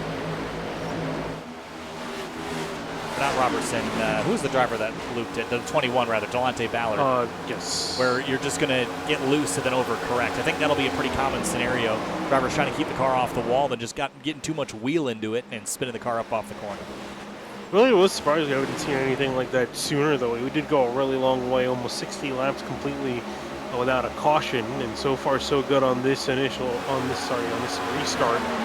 these guys heading off into turn 1. Still side by side, Matthew Bell digging out with Ray Slate. And approaching quickly on the back of the 18 Ricky Springer. Both cars having to check up. Yeah, Bell had the 4 of Weaver nearly shoving him going into the corner. I was kind of concerned because I don't think that's something that you would want, especially going into a corner like turn 1 at Darlington. They're starting to stack up a bit. Slate to the outside of Springer, going to take that position away. Now everyone's going to get tucked back in line, single file for the most part. Saw somebody almost in the fence just up the road. That's the 11 of Jordan Martin. I saw almost get packed in the wall. The 18 hits the fence out of 2. And that's going to open up the door for the 4 of Weaver to head on by. And follows Shane Abbey and maybe the 00 of Danny Ware as well. But I don't see a ton of damage on this 18, but he is dropping pretty quickly here and loose still. And Zenizek now trying to make Springer the next victim as he tries to get on by. I'm going to throw it to the inside in turns 1. Getting himself on by. I also wanted to point out, too, up at the top of the order, Jake Nichols has gotten by Brandon Bowie. So that 91 that car is still very much competitive. And trying to chase down James Coelho now. So we're looking at brother Tyler over here running in the 7th spot. Not too shabby for the number 41. Right behind him, Chris Rabel. Michael Sturgill. Looks like Rabel's going to give the spot to Sturgill in the 17. And his teammate, Gabriel Ellison, looking in the background. And the 26 of Jonathan Cogswell as well. So the Lucky Dutch boys coming up. Yeah, we haven't really talked at all about Jonathan Cogswell tonight. Started 38th, which tonight was dead last. He's up to 11th place now, so moving forward pretty well. Just ahead, I see some side-by-side, the 5 and the 33 trading spots. And David Weishart, all things considered, when and where he pit, he was able to get back on the lead lap before the caution flag came out. So he runs 5th right now, Finian. So that early pit stop didn't actually end up hurting him in either direction, on the front end of the run or the back end. Yeah, no, I was really kind of hoping we didn't get a caution to really see how the strategy played out with him pitting so early to see if he would have been able to kind of manage that and stay up there as people were coming by him on fresher tires. Didn't get quite see that, but I'm sure he's happy to be back on fresh Goodyears to try to battle it out here now on the back of the 70. Alan Bellacini directly in front of him. So far, so good for the 33 of Weishart. Not too shabby, running in the 5th spot. Buying his time in as they're side by side towards the back. It looks like Chris Rabel might have gone into the wall a little bit. He's starting to fall back to 13th now as Douglas Newbigging passes him. Newbigging, another driver that started tail of the field and moved forward. So despite the challenges to pass, it seems like with a little bit of luck and some pit strategy, some of these drivers have managed to kind of flip the script on their night. Even back here, Michael Curran is one of the drivers that's gone the wrong direction, 15th to 22nd. Shane Abbey, 5th to 23rd. These two need to turn their luck around pretty quick. Yeah, it's really tough because for some of these guys, it seems like they're just getting freight trained around in some of these corners, and especially once someone makes a pass, it seems like there's another competitor or two that manage to sneak their way on by. So if you're not careful, not aggressive enough on being on the defense side of things, you could easily get passed by quite a few cars that just want to attack and move.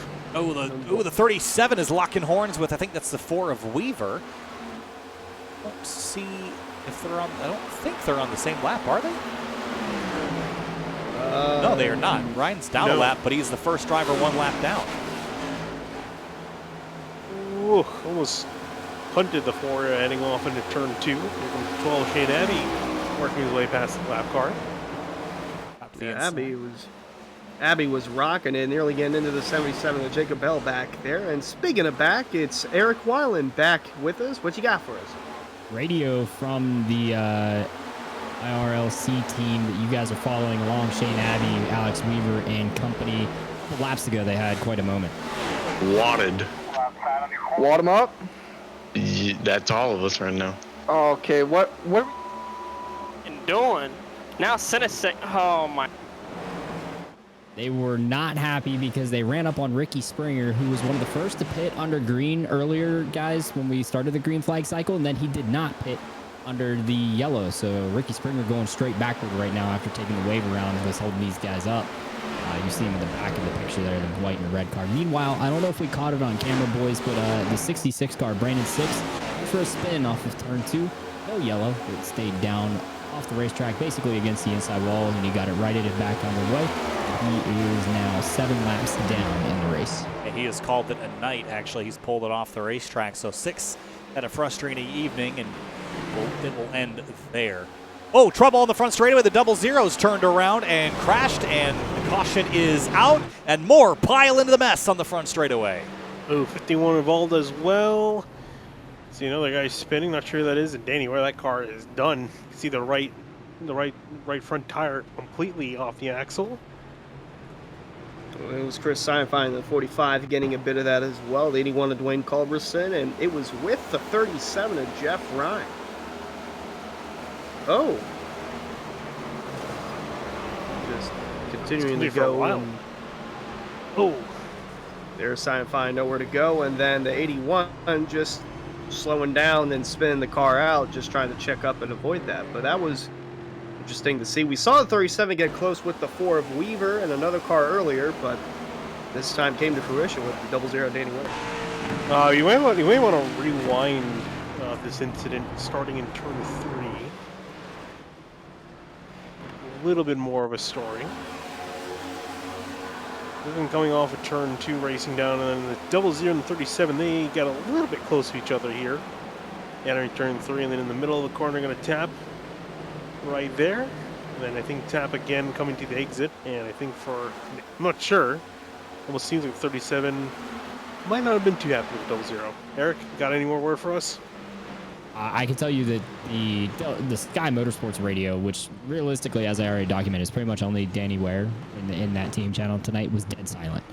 I believe Danny actually got up from his sim because he was pretty upset, if I had to take a guess. That didn't look too great there from Jeff Ryan. But meanwhile, sitting down here on pit road, you heard the 29's motor as he was getting ready to pull away everybody, 4 tires and fuel, including the guys that just pitted on the last caution, guys. And that was only 19 laps on those tires since they bolted them on. So pretty short stint for those tires. They did kind of have one extra set if you were playing the 50-lap stint game with a 3-stopper. So these guys started the race with a total of 6 sets. Obviously, they would have started on 1, so 5 sets to change in the pits.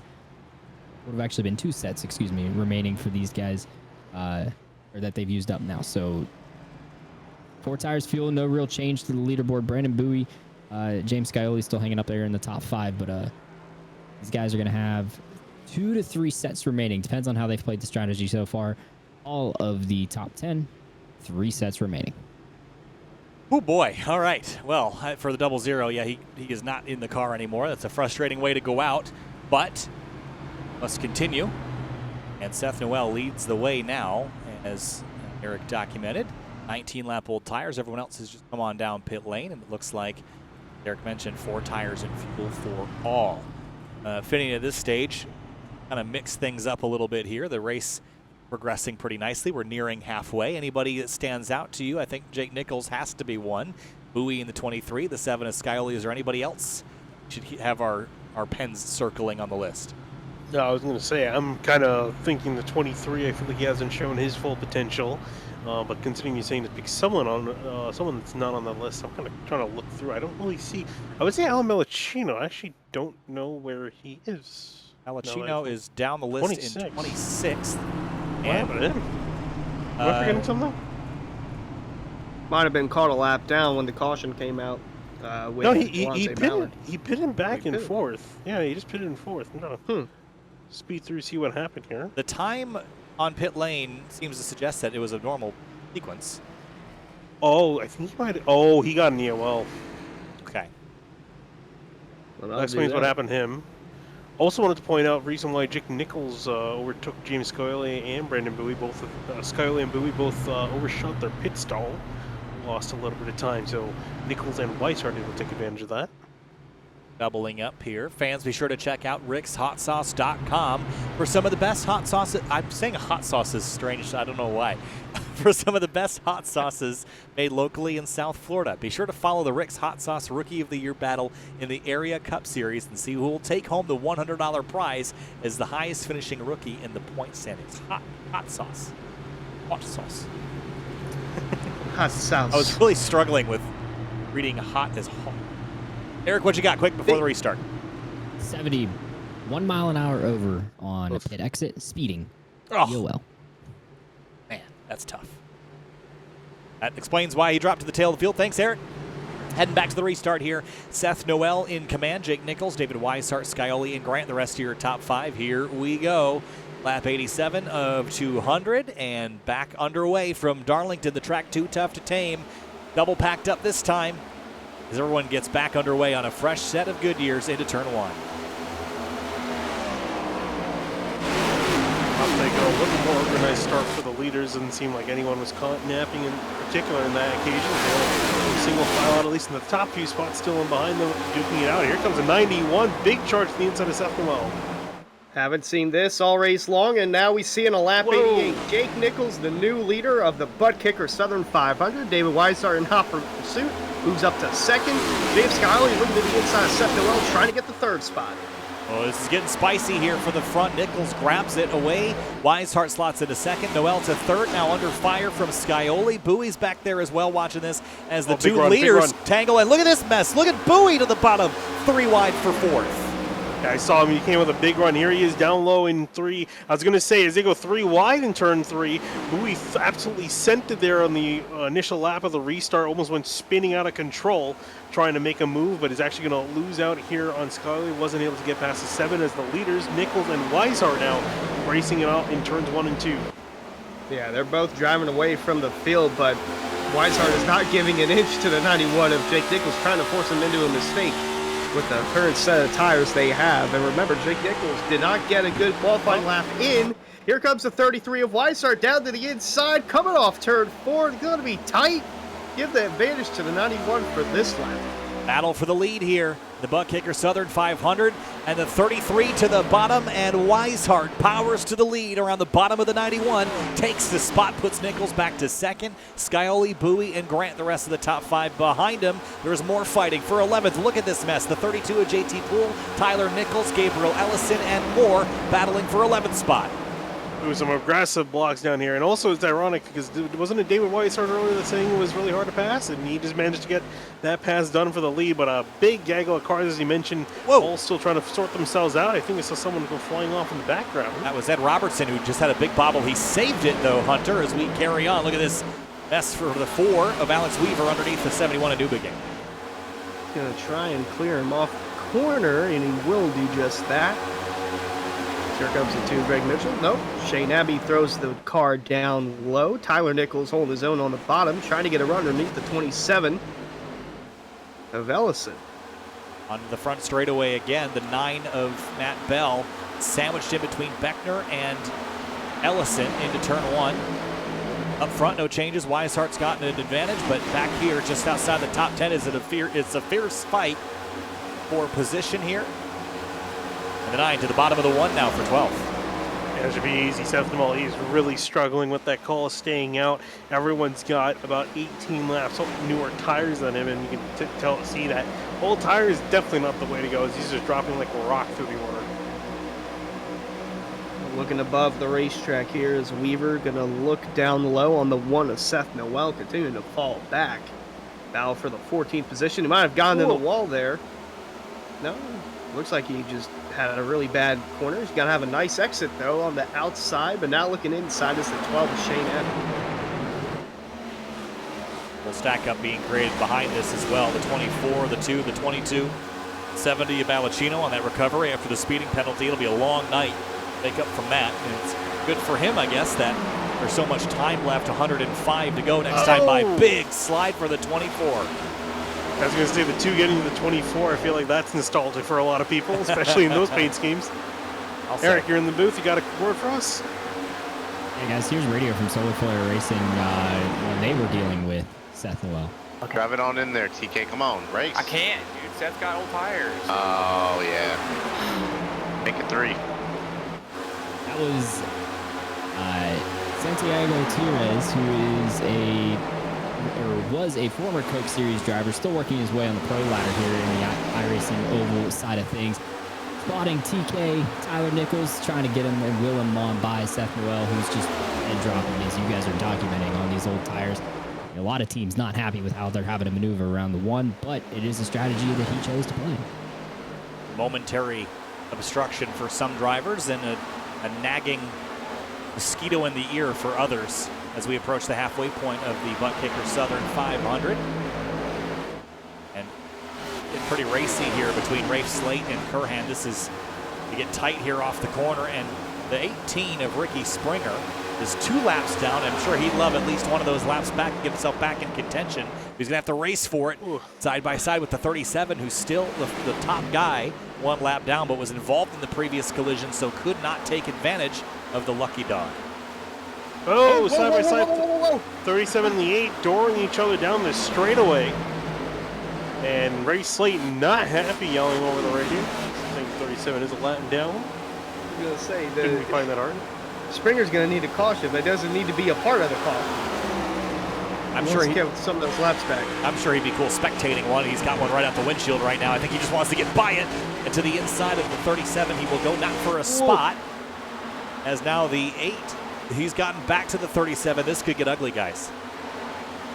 Oh, and almost doing another 18 and 37 dooring each other. Oh, there comes the 30, and the 8, hard to the wall, caution out. There's the caution that Springer needed. Just got in front of that before it turned wacky. Well, we saw that one coming.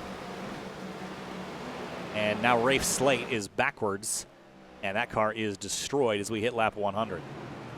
Wonder if Eric Wiley got any sound bites off that. So we take a look at our Simrat market replay. Well, this was ruined for quite some time, and it looks like the 18 might have forced the 37 up in there, and then they just touched between the 8 and the 37. Or helped him go around, but today I think that was probably going to happen at some point between these two. They were having a disagreement before this, and not sure that this solved the disagreement they were having. Oh, definitely not. I'm sure. Yeah, I'm curious if we can really get a word from Ray Slate. I'm sure Eric's trying to clear that for us. I'm sure there will be a lot of censorship in that statement. How quick it can be over. Rafe Slate, that car will be damaged. I'm sure he'll try to continue. But and I always feel like the worst part of these incidents is you see the guy who you made contact with, and you get to see him drive off and away.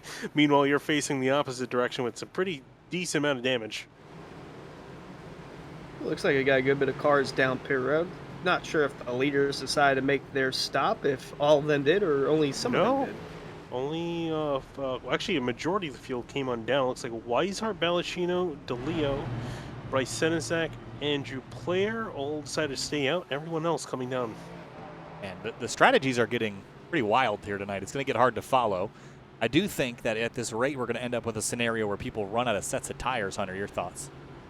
Yeah, I was going to say, it's starting to look a little concerning. We just crossed halfway, and if we keep getting these cautions, I mean, you know, you do have the option to take tires, but you don't want to take them all the time. You're going to want to have some of them towards the end. I feel like we're going to have a late yellow, and that might set up some drivers for newer tires versus older tires on the restart.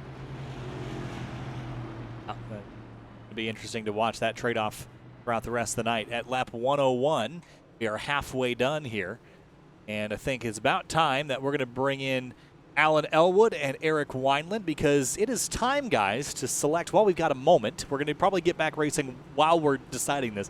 We got to pick our favorite throwback livery in here. Alan Elwood, welcome aboard to the broadcast tonight. There is a lot to choose from, guys, but Alan, Eric, you guys can go first. Anything that was on your mind in particular?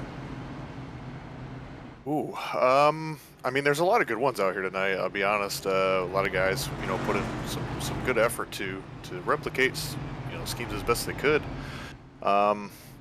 I mean, if I had to choose my favorite of the night, I think so far mine would probably be the 84. I think Gosman did a great job replicating that DLP scheme from the mid 2000s. There, I think that thing looks really sharp and just an all-around great job by him. Yeah, I mean. Good note there. we have it in the Discord. I'm not sure that we can get it on the broadcast tonight, but Cosman actually got a like from JJ Yaley, who drove that car, because JJ follows Cosman on Twitter for some previous interaction, and he actually got a like on the post that said, hey, help me Cosman put up a little poll, hey, help me choose my throwback for area, and this scheme was the one that won it, the 2008 DLP Hall of Fame Racing car there. I'm a little partial to the 12 car of Shane Abbey, mainly because I ran this throwback in season 1 at the Area Southern 500, which is the 2007 Ryan Newman Sony car that was nice white, blue, silver. He ran this at Fontana in 2007, did Ryan Newman, and I thought this was a pretty cool scheme. Not my top pick, though. I'm still debating the top pick in my head, Kyle. Yeah, I think I didn't actually have my eye set on the 84. I will acknowledge the details of getting the Simrap market in with the DLP style logo and the Rookie Esports as the Circuit City throwback logo. That is attention detail that I cannot overlook. So I like that car a lot. I have to say, other very honorable mentions, Seth Noel's number 1 brings me back to really top era COT racing in my mind. And then, of course, Matt Bell's number 9. This is just a classic Dodge era livery. But as far as getting on board with Alan Elwood, I think I'd have to go with that 84 car as well. I would say my top picks were the Cosman car, or I believe one of the Kodiak cars is another one that I was a huge fan of. I think it was the 41 of Holmes there, Ricky Road. Tyler Nichols in the 40. Excuse me, that's Tyler Nichols, you're right.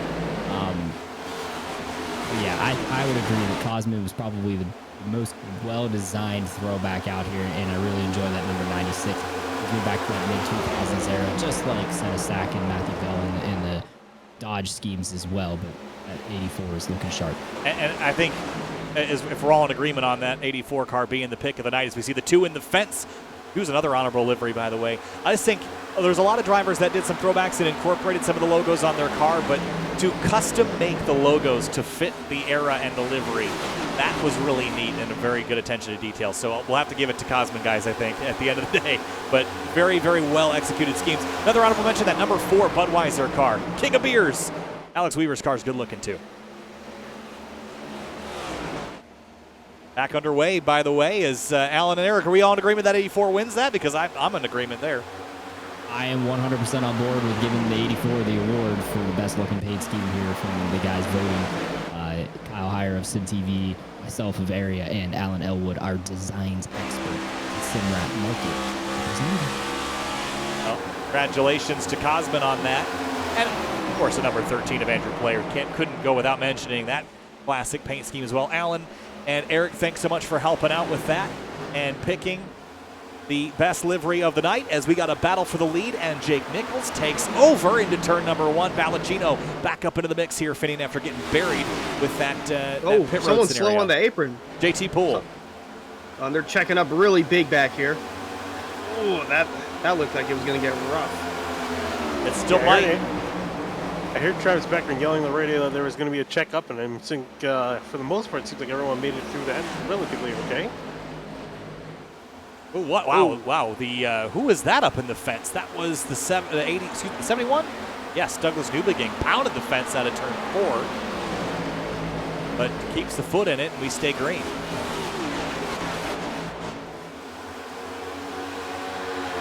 Let's say up for second place, Brandon Bowie catching up to David Weishart. Weishart, has he made a gamble? I don't think it was the right one here. He's on older tires and starting to struggle. Bowie makes his way on by in turn 3 and 4. Here comes Case Scaoli now to get the 33. Scaoli looking and gets the position over Weishart, moving back up to 3rd. Travis Beckner in the 28, running in the 12th spot, slowly starting to climb towards the top 10. Dom DeLeo, Matthew Bell battling for that 10th spot right in front of him. Going to give the momentum to the 9 of Bell. This is going to get uglier before it gets prettier, I think. This is getting too frantic here. Everyone knows the laps are ticking down relatively quick. This is a long race, but it's going by so fast tonight. Weaver to the outside ahead of Rabel. The 24 Curhan searching for some speed, but that 28, as Hunter mentioned, Finian, Travis Beckner is going places here late in the race. Definitely, he's going to win out on the 22. Again, DeLeo still on older tires. It's really close to the wall off of turn 2. Still trying to see if he can get back to the inside of that 28. He's going to try to throw it up the inside, but again, those old tires going to be tough to do anything with it. Here comes JT Poole now next, and trying to get past the 22 car. Not going to have much there, unless he wants to make a move on the front stretch. Single file. Oh, for the lead. Hello. Got it. Yeah, that was. Where'd he come from? Quicker. Yeah. Out of turn 4, I guess. Here's a look at the Simrat Market replay. Just got a good run on Jake Nichols and drove by him in turns 1 and 2. And here's, I mean, I know Jake Nichols' car is damaged, but people have just taken the fight to a traditionally very dominant driver. And this is a track that you'd expect Jake to really have an advantage over, given that it's so complex to drive. And look at this. The 91 is back to party, Finian. Yeah, I was going to say, I thought he was going to make a pass in turn 1 again. But Bowie threw a little bit of a block to hold up the 91, did so successfully. Some exchanges a little bit behind these guys. Battles for around 7th, 8th, and 9th place between Hartz, Cogswell, Bell, Garrett Brady throwing as well as there, the number 5 machine. And throw in Travis Beckner as well, who's caught up to the party. It's just going to get a little bit crazier. Ooh. The 5 moving out of the way. The 28's coming into the mix. And the 3 of Ryan Hart's battling for 5th place. A great run for the number 3, who's got that special message on the hood, remembering his grandmother who passed away only very recently. And he's driving very, very well tonight up inside the top 5. A little bit of side-by-side behind him, the 22 and the 41, and more. Oh, 9 of Matthew Bell getting turned a little bit by Cogswell. Almost caused the caution there. That would have been a disaster. Oh, we're not out of the clear yet. There it goes. The 26 of Cogswell smashes the inside wall and is going to try to keep the foot in it to keep rolling. But Cogswell, after weeks of avoiding incidents, becomes the center of one. We take a look at our Simrat Market replay. As soon as Eric Weiland joined, that's when to start again frantic. So go figure. We have a crash. No caution, though. Eric, what you got for us? Right on cue, Hunter. I was actually getting ready to tell you guys about the chaos that was happening back here because Dawson Miller is spotting for Travis Beckner. I don't have the radio clip because I would have to bleep a lot of it out for other comments in the Miller Racing Team channel, but I never heard Dawson or any spotters yell check up as much as Dawson Miller just did for Travis Beckner to check up as they approached that incident right there. And it actually was brewing for about 2 laps before. But Grant in the 5, the 28 of Travis Beckner, the Miller Racing boys. Chaotic radio is all I heard right there, and I was going to document it, and then the incident happened right in front of me. There's just everywhere you look, there's a group of cars that's about to crash. It feels frantic tonight, but that's just the way it's been. We get to 85 laps to go, and the 28 and 70 now battling for 9th spot. And Shane Abbey and others in the background there. Look at Rabel and Abbey. It's just, there's nowhere that's safe around here, Finney, and everywhere you look, there's someone trying to be upside down and backwards. Yeah, I was going to say, these cars, though, just thinking about it now, these cars race really well here. There's been some action all over the night. It's been tough to pass, but if you manage to time it, if you manage to set it up right, you can get it done. There's a car on the wall. I'm not sure that's Weisart. But indeed that it is. It's really starting to struggle. Weisart's starting to fall a lot. I believe he was one of the drivers who actually stayed out on older tires. Yes. He saw, well, that worked for Seth and said, yeah, looks like I'm going to do the same thing. 30-lap old tires on the 33, and it's not going very well, but is this an investment for later in the race? If we get a couple of yellows, you've got some more options.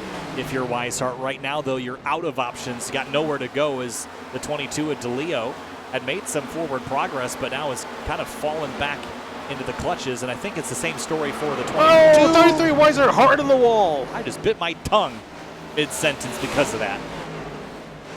Man. Oh, they're spinning again. They're still touching. And there they go. Mitchell. Oh, and there's the Ada Slate getting in it as well. We were just about to go look at the mid-corner crash, and then it got worse. Here it is again. You see 33 coming down and make the exit, and he gets into the 2, and Newbing finishes him off. And the 8 of Slate, nowhere to go. He ends up piling in there. Bad to worse. I think he actually didn't hit anything.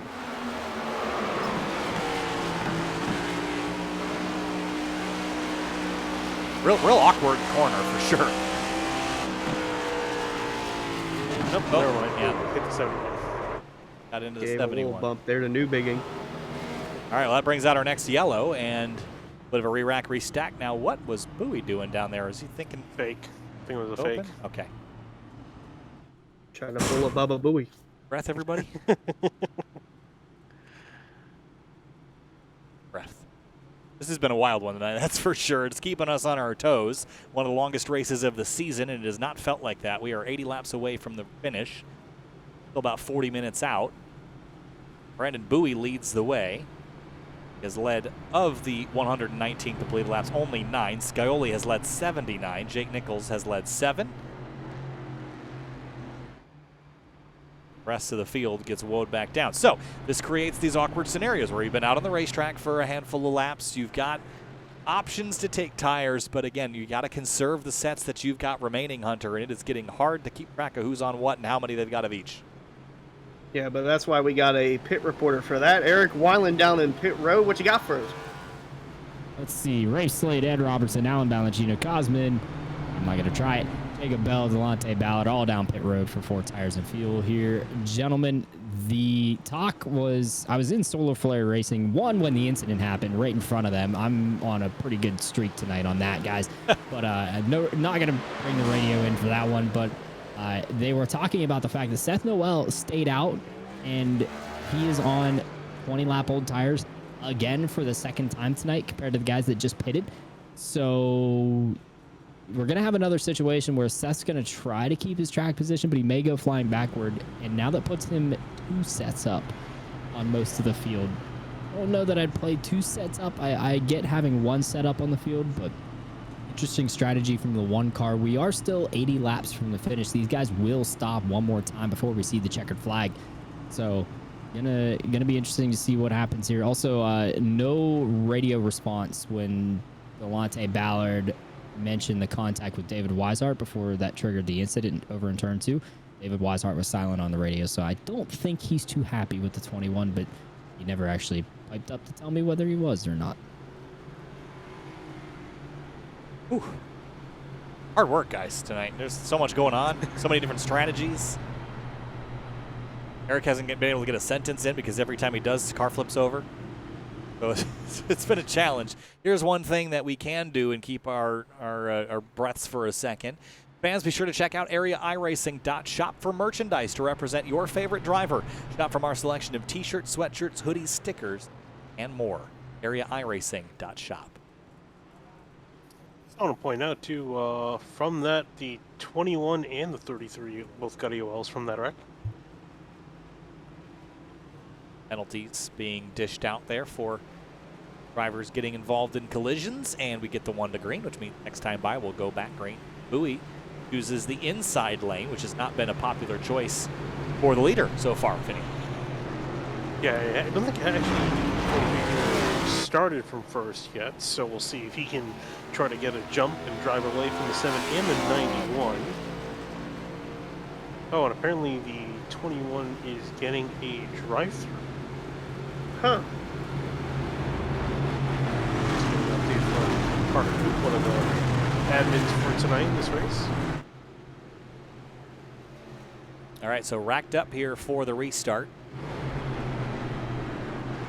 And we'll see how the next 78 or so laps go. Bowie, Scioli, Nichols, Sturgill, and Hartz are your top 5. Michael Sturgill's made a good comeback. He's kind of been up and down the field a little bit tonight. Comers and goers, that's been the story of the evening. See who's coming, we'll see who's going in the next 78 laps to finish this one out. Round 7 of the Area Cup Series in 2022. Green flag back in the air.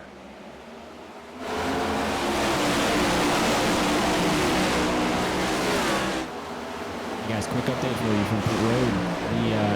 The incident that just brought the yellow out actually triggered 2 EOLs, and the admin team got it wrong, and they're correcting it now. Delonte Ballard, car 21, is going to get a drive-through for the second incident of the night. David Weishart got nailed with an EOL as well for that latest incident. Thanks, Eric. Correcting some mistakes there as we come out of turn number 4, back onto the front straightaway. Pretty busy there midfield. Bowie, Scioli, Nichols, though, your solid top 3, and a little bit deeper behind Ed Robertson. It's getting pretty spicy. Senesac, DeLeo, Balancino, Ganeshiwu, and more in lockstep here mid-pack. Yeah, these guys have been at each other's throats all race long. Oh, there goes Ryan. Hitting the wall. Tommy Ryan, caution. sorry, Jeff Ryan in the 37 spun out and no caution. Oh, but that wheel though, we can see left front. He's gonna have to come down to the pits. The 37 did more than kiss the wall. That was a pretty aggressive kiss there down on the back straightaway. That will likely be the end of his night. He was fighting to get back on the lead lap, but it just kept stinging him over and over and over again. Could not undo what had been the done. nine's in the wall! Oh, there they go. Big crash on the back straightaway. And more. The 70's in it. Balancino. Really? And no caution? Oh, that's still no bringing out caution. the caution because that was below the racing surface. Oh. Have 4 cars go into the wall. No, I think they're it's- still wrecking. Cannot turn. And this might bring it out. No, the one car is junk on the turn 3 banking, and we will stay green as he grinds off the racetrack. Let's go have a look. They just get stacked up there out of turn 2, and then 1, 2, 3, and then the 70 joins the party. Bam, slams into the 1, and just makes a big mess of everything. Everyone else managed to avoid it, and you see them coming, I think, back into the picture right there. You see Noel can't even turn. Or stop. It's He's the got wall. no front brakes either. Don't forget that. That wasn't like he decided to keep rolling. He has no brakes because when those front wheels disconnect, you lose all your front braking power and just roll right back up onto the track. We stay green, though. We carry on. Saw that coming from a mile away with how high the 9 was. Knew he was going to get in the wall. Still don't know how the 70 spun out, but nonetheless, 4 cars wrecking down the backstretch. Still no caution. Well, 5 if you include what happened prior. Yeah, we're stacking up DNFs now. We've got 33rd on down to 38th, completely out of the race. Throw the 1 car to that for sure. That car's definitely toast. Newbeging's been on pit lane for 7 minutes, and the lady in black is claiming her victims tonight. She's got her grip, and it is tightening throughout the evening here. More cars getting high and tidy out of turn number 2, the 27. The latest, and he's got friends, the 77 of Jacob Bell recovering. Remember, he missed his pit stop, or pit road earlier in the day. He's recovered up to the top 15. Yeah, and the lady in black didn't claim quite a few victims in the first half, but second half really starting to make up for it now with that big wreck taking out majority of the more cars than we have seen in the regular cautions we've had. You see 77 and the total still battling it out. Still tight off the corner, a little further up the road. Tyler Nichols on the outside. Ed Robertson down on the bottom. And then here comes 18 of Ricky Springer. Last week's winner at Atlanta. Looking to get another position underneath the 41. It just seems Actually, be back on the lead lap. like Nichols? No, the 18, Springer. The 18 of Springer is still 2 laps down. I was going to say the lady in black tonight. Usually it's the Darlington stripe. It seems like we've been street fighting out here, and she's going to hit you with a Darlington pipe. It is aggressive out there. It's not like you're scraping the fence. You're knocking it down. You're gonna get a baseball bat and start whacking everybody. This is with the way these cars are built, I think also definitely leads into some of that here. You're seeing the 8 of Ray Slate making a move on the 12, Shane Addy. And for the lead, it's going to get pretty tight up here as Scioli beginning to run down Bowie, and Jake Nichols is right here in the mix, so we'll keep an eye on these top 3 as Weaver and Beckner battle for 8th, just out of frame. We have Beckner down a couple of spots. He's actually fallen from 7th all the way to 10th.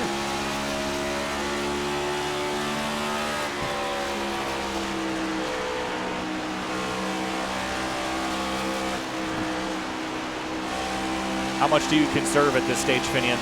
I mean, you got tires if you're a guy like, well, I was going to say the 1, but that car is destroyed. So there's a couple of big drivers that are up a set of tires, others that are down. How much do you conserve? How many yellows are you expecting from here on out? Can you know? Yeah, I really don't think you can.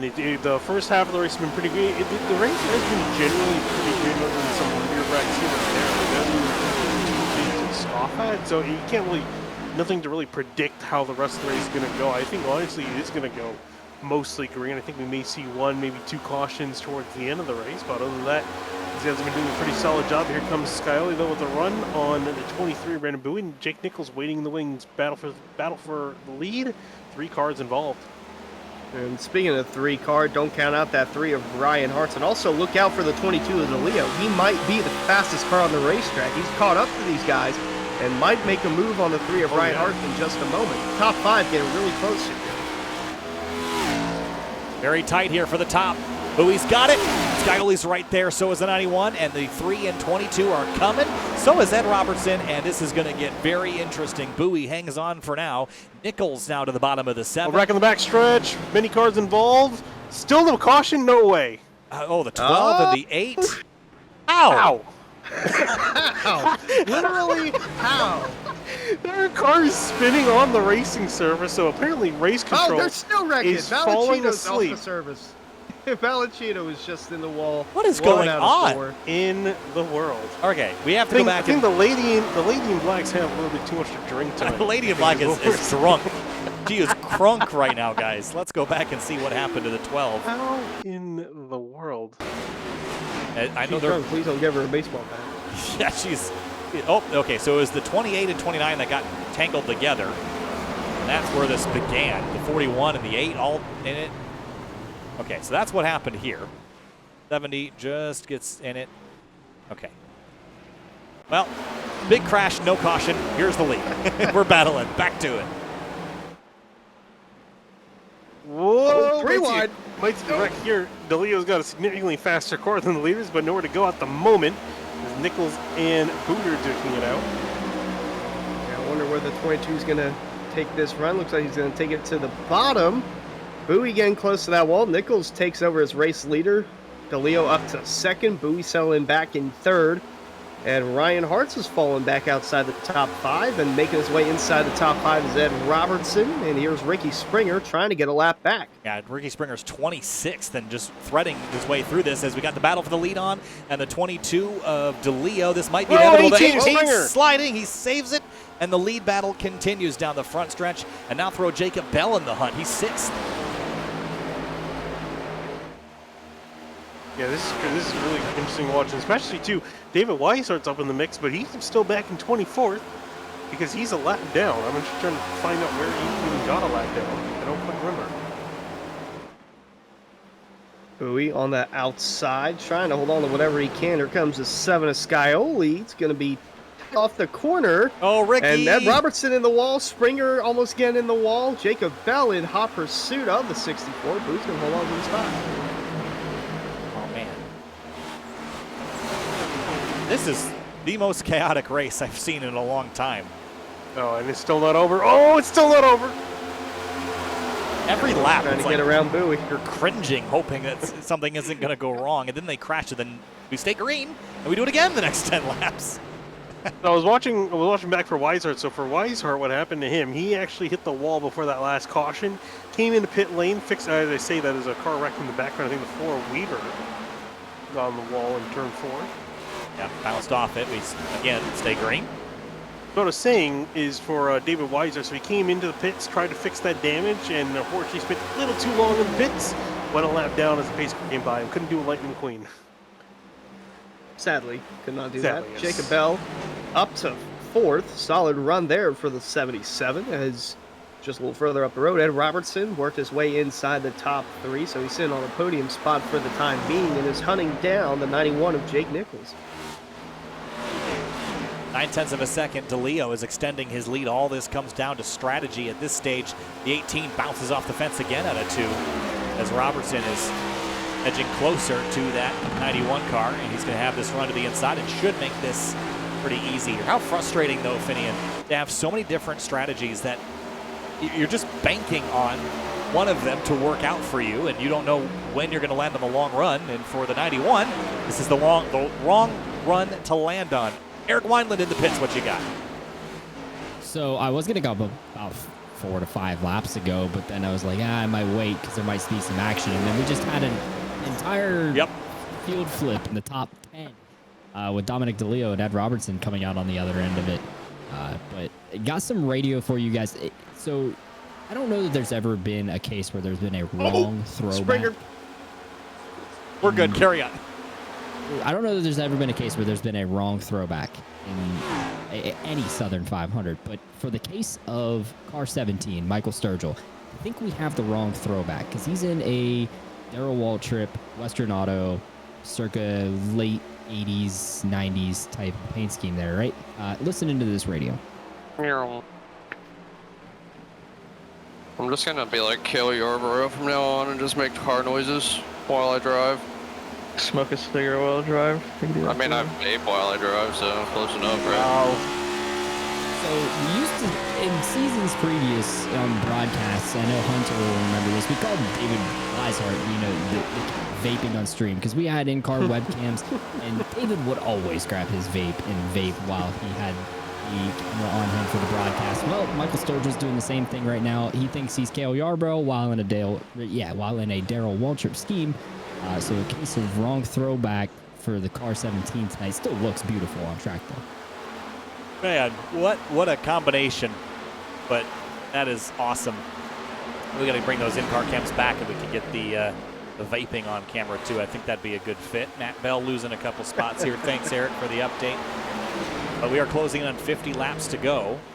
And now the Dominoes are beginning to Dom DeLeo as he leads the way here. So long run to the end here, Finian.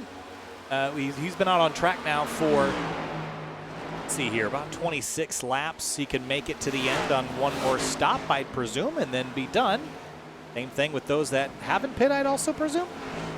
Yeah, they're also going to have to make a little pit stop, although their pit stop's coming up very soon. I think they're probably going to go into maybe another 10, 15 laps, then potentially come on in. I think the guys that did not pit yet, or so the guys that recently pit, I think they have a lot more strategy options available to them.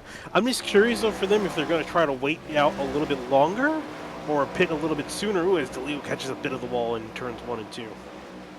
He's just saying hi to the Darlington, right? That he is, I believe he's yet to receive other than qualifying, but so far 8 car lengths separating DeLeo from Robertson with the 33 of Weishart trying to get a lap back. It's going to be interesting to see if this can go green to the end or if a late caution's going to put a screw into this. Almost had one with Michael Sturgill and Weaver. They almost touched quarter panels in 3 and 4. Yeah, if we get one more caution, this is going to basically equalize everybody out. If we get more than one caution from here on out, we could see that split strategy and drivers, using extra tires or running out of sets of tires. At this stage, though, nobody has pit fewer than 3 times, and most people have pit either 3 or 4 times. Some drivers, like Jacob Bell, have pit 5. So mixed bag of strategies here as Bell is sideways on the front straight and saves it. Wow, way to jinx him there, Kyle. Tom Deere's curse. I'm used to it. Eric, it's been Eric Weiland's fault tonight. But you have a point. It's curious to see if Jacob Bell is going to come to the pits. Looks like he's going to stay out there for now. Aaron, you got any word for us? I'm just coming up to clear my name, gentlemen. That one was not my fault. I was not Jacob Bell racing right Well, what about the there. other 12 crashes that happened while you were talking? Don't not count? I'm not going to say there's not a positive correlation between the two happenings, but it was not with Jacob Bell racing when that happened. Okay. I rest my case. All right. Well, battle up front is heating up with 50 laps to go now. 151 laps in. Ed Robertson is chasing DeLeo, and he's running him down here, Finian. Battle for the lead again, 22 and 64. You can see Weishart also racing off in the distance. He's going to be hoping and praying for a caution. We'll see with the 64, though. DeLeo and Ed Robinson. I never would have thought we'd see these guys battling it out for the lead, but here they are in the closing 50 laps of this race, duking it out. Robertson taking the lead. DeLeo looked like he was going to get a run, but Ed Robertson's starting to set sail now. 50 laps to go in the Buttkicker Southern 500. Brandon Bowie coming down pit road. Speaking of pit road, Eric Weiland, what you got for us? You're first to blink. Brandon Bowie's going to come down and make his potentially final stop of the race, barring any yellows. This is 49 to go when he reaches the line. He's been on these tires for 51 laps, so he's pretty much splitting it right in the middle. We're going to see what he does when he gets down here to this end of pit road, but I'm expecting 4 tires and fuel for him. And don't be surprised to see Jake Nichols and the rest that did not pit onto the last yellow blink here pretty soon. Actually, here comes Dom DeLeo in the 22. I see him at the end of pit road coming at me. He's coming, so is the 29 of Rabel. Looks like Jacob Bell is on pit lane, and more to follow. With just under 50 laps to go, I think we're going to see most people start to bite here. Robertson stays up front. Nichols and Cosmo Nunishiwu in the 84 lead the way. That battle for second as Robertson. Right in front of me, guys. It's Chris pit lane. Rabel just missed his pit stall. Oh, Chris no. Rabel just slid right through his pit stall in front of me. I'm actually right in the 29 pit, and I watched him go by. He's pulling out now. He was on pit road probably about 5 to 7 seconds longer than he wanted to be by sliding through his pit stall right there. Tom DeLeo out nice and easy as well in the 22. He's just marginally faster on his stop time than Brandon Bowie, so the 22 crew doing a little bit better than the 23 crew. Nick Nichols is on pit lane, so is the 3 of Hearts, the 9 of Matt Bell, and others, Finian, at this stage of the race. I think most people are going to make their final stop here shortly, and if you pitted a little bit later, you were one of those later stop drivers, you're going to come in a few laps and have an overcut advantage for the end of this race. Yeah, it's going to be interesting to see how the strategy plays out. I was kind of surprised that the guys decided to come in a little bit early. Even with that undercut, I thought they would stay out there a little bit longer, use a little bit of the good they entirely had left, make that last stint a little shorter. But I guess they're just trying to cover their bases. They realize they have the lead now, have a decent gap to work with, might as well come on in. Yonoshiwu's got company right behind him, the 2 of Greg Mitchell. Not too far behind, within 4 car lengths of reaching the bumper of the 84. He's actually in the wall, so he's going to get closer to him now unless the 2 bobbles on corner exit. But they still have pit stops to make. Yeah, last time and again on the clutch into turn 3 is the 84. So he's trying to save some fuel, interestingly enough. I can't imagine why this would be massively beneficial now, Finian, but maybe there's something we don't know. Yeah, I don't know. There's really, like you said, I think there really isn't much point in saving fuel. I guess maybe trying to prepare for, whoa, Ricky Springer loose off of turn 4 was wrecking loose. Oh, he's still wrecking loose. He's spinning to the inside on the front straightaway. Still spinning, and I don't think we're going to get a caution. Nope. He has brought her into pit road, and speaking of pit road, these two going to have to come down pit road at some point, but for now they're battling for the lead. The 2 of Mitchell, close, now looks low, inside of the 84 with Chris Rabel looking in hot pursuit, trying to get around these guys. Yeah, Rabel's on fresh tires, and that was awkward. The 84 ended up hard in the fence there, but Mitchell, no point defending this. The 29's on fresh tires, so he'll drive on by on the back straightaway here. I'm surprised the 84 hasn't come. Again, I don't exactly know what he's planning on doing, but saving as much fuel as possible, it seems like. Still clutched in, now throttles up at turn 4. Maybe he's hoping for a caution come on now. That's the only thing I'm thinking of. He's just trying to stay there, out there as long as humanly possible. Eric, you got any update for us down at pit lane? Some interesting developments down here. First of all, shout out to Greg Mitchell in the Midnight paint scheme throwback there. The Rusty Wallace Midnight car is actually being restored in real life as well by Rusty's son, Greg. So that's a cool story. If you ever want to go follow that on Twitter, just look up Greg Wallace on Twitter, and you'll find that Midnight is being restored, including Ford giving them an authentic replica engine, as well as Goodyear coming in clutch with some old tires. But you guys heard the onboard there with the 84 of Cosman. Yes, he is trying to make the end of this race without having to pit, and he's got to save a ton of fuel to make it. He's currently 40 laps since he put the tires on. We got 41 to go. He's trying to basically go 82 laps on fuel. It can maybe be done, but he's got to do a lot of saving, including that clutch pedal, as you guys heard. He's trying to do it, as well as they believe the 13 of Andrew also on the same strategy. So different one being played here compared to the guys that took tires. Those that did take tires, Ed Robertson still your leader by just about 2 seconds over Jake Nichols currently. So we'll watch the battle for the guys on tires, but the 13 and 84 are trying to go the distance, gentlemen. Well, that is news to me as the 5 goes for a slide out of turn 4. Interesting call, Finian. I don't know if I like that a ton. I think the angle I would have rather taken is I'm doing this to stay out front for a yellow and then have the advantage there. I don't know that all the way to the end of the race it would have been my strategy, but they're giving it a go. Yeah, I think the only thing that's really going to benefit him is if a caution comes out before he starts to get passed by a bunch of guys on the lead lap. I mean, hey, might as well try something, right? You're up there in a position, throw something at the ball, hope it sticks. So he's going to bet on being able to finish this thing. Ooh, 12 Sheen Abbey. Heavy damage to the left front. Another crash. Another one that didn't trigger a caution. The 12 and the 5 get tangled together here. Oh, man. Oh, man. Yeah, they almost flipped over. I think we're really seeing a throwback because we're seeing back in an era when they really didn't throw cautions for things. Oh, Good God. That was the heaviest crash thing we've seen all night in terms of impact. Holy cow.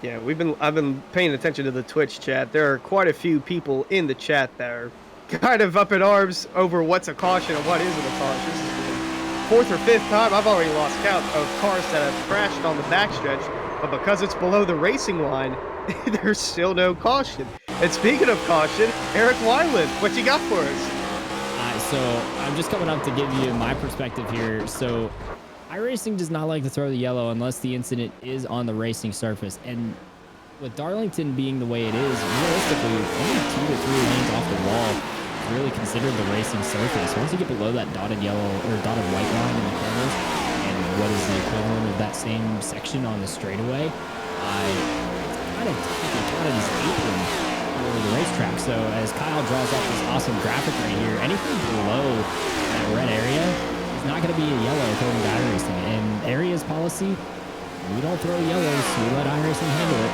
And thus you're seeing quite the number of incidents not resulting in yellows tonight. I will also tell you the admins are already going to have a discussion about this for the races later on in the week, including the Truck Series race tomorrow. I don't know whether we'll expect changes or not, but yeah, it is a topic that is hotly debated already as shown tonight in the Cup Series. Yeah, I guess this is one of those tracks. I think New Hampshire is an example of a track that has the opposite problem where there's so little off-track surface that is considered off-track that even pulling onto the access roads will trigger a yellow. So there's some inconsistencies there. But yeah, I mean, the reality is that most of this surface is not racing surface, and that thus will not count. But Finian, as we can see, that it can sometimes be taken to an extreme, I think. Oh, yeah. I think might want to get in contact with a person we know at iRacing. I'm not going to say who it is, but just have a look at that. Because I could have sworn I've seen at some tracks where the caution's been thrown on the apron or close to the apron. And again, I'm not sure, again, with the way iRacing does it, I'm not sure how they exactly do it, but I don't know, it's just kind of surprising. I've never seen it really this extreme in the past here, but I could be wrong. Oh, boy. Well, nearing 30 laps to go. I gotta say about the fuel call, I don't know if that's gonna work for Cosman, because as we've seen, they can wreck. It's just if they can wreck on the racetrack or not. If they wreck below the racing line, then no caution will come out. But I just feel like that a yellow's bound to come out at some point, and I feel like it's gonna happen within the last 15 laps or so, and that might put some of these guys in a pickle. And we've already seen how drivers restart on older tires. If there are any drivers left in the field that have a fresh set of tires, they're in for a treat. Yeah, at this stage, we only have 14 drivers on the lead lap with the way things are running now, and we're only about 15 minutes away from the conclusion of this race. So who knows where we're going to end up and who's going to be where, but I can tell you that I am not confident at all in picking anybody that's going to win this race. I know who is fastest. They're nowhere near the front right now. And I do know who's out front. I just don't think they're going to finish there. Yeah, it really is kind of up in the air of who's going to win this race. Eric got some more word from us down from pit lane. 24 car, Michael Kerhan on pit road for service. This is 68 laps is how long he made it on this stint. I don't know whether he was at the end of his fuel or not. Would have been pretty darn close for it, but 4 tires, the jack on the left side goes down, and he is away. So 24 leaves, and that leaves the 84, who we know is trying to stretch it. The 7 is going to need to stop once more, and the 41 of Tyler Nichols also needs to stop once more. Then you have the 13 player and 84 Cosman. They're trying to stretch it on fuel, guys. I just don't know. It's going to be about 81 laps on this for Cosman, about 80 for Andrew Player.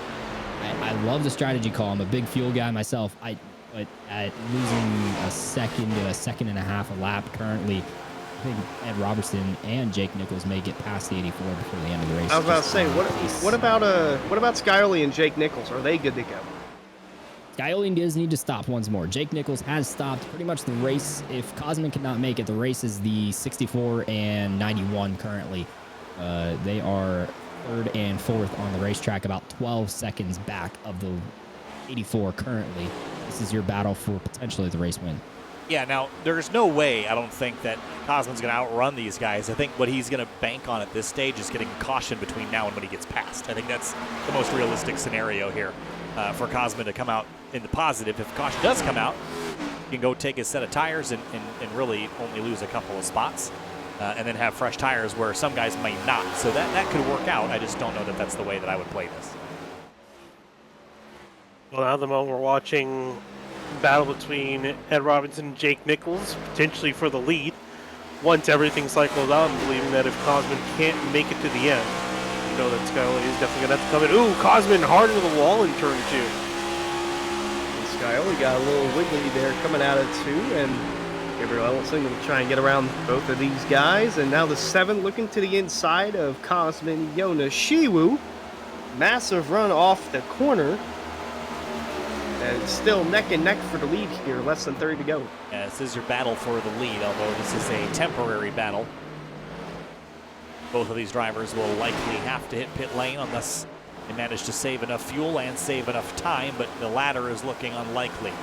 Robertson leads Nichols by 0.4 of a second. It's 3.7 back to Dom DeLeo, who would cycle to be 3rd. Then Brandon Bowie and Ryan Hart's 4th and 5th. And then Jacob Bell, JT Poole, Player, Senesac, and Sturgill, the rest of the bunch. Closing in on 25 laps to go here.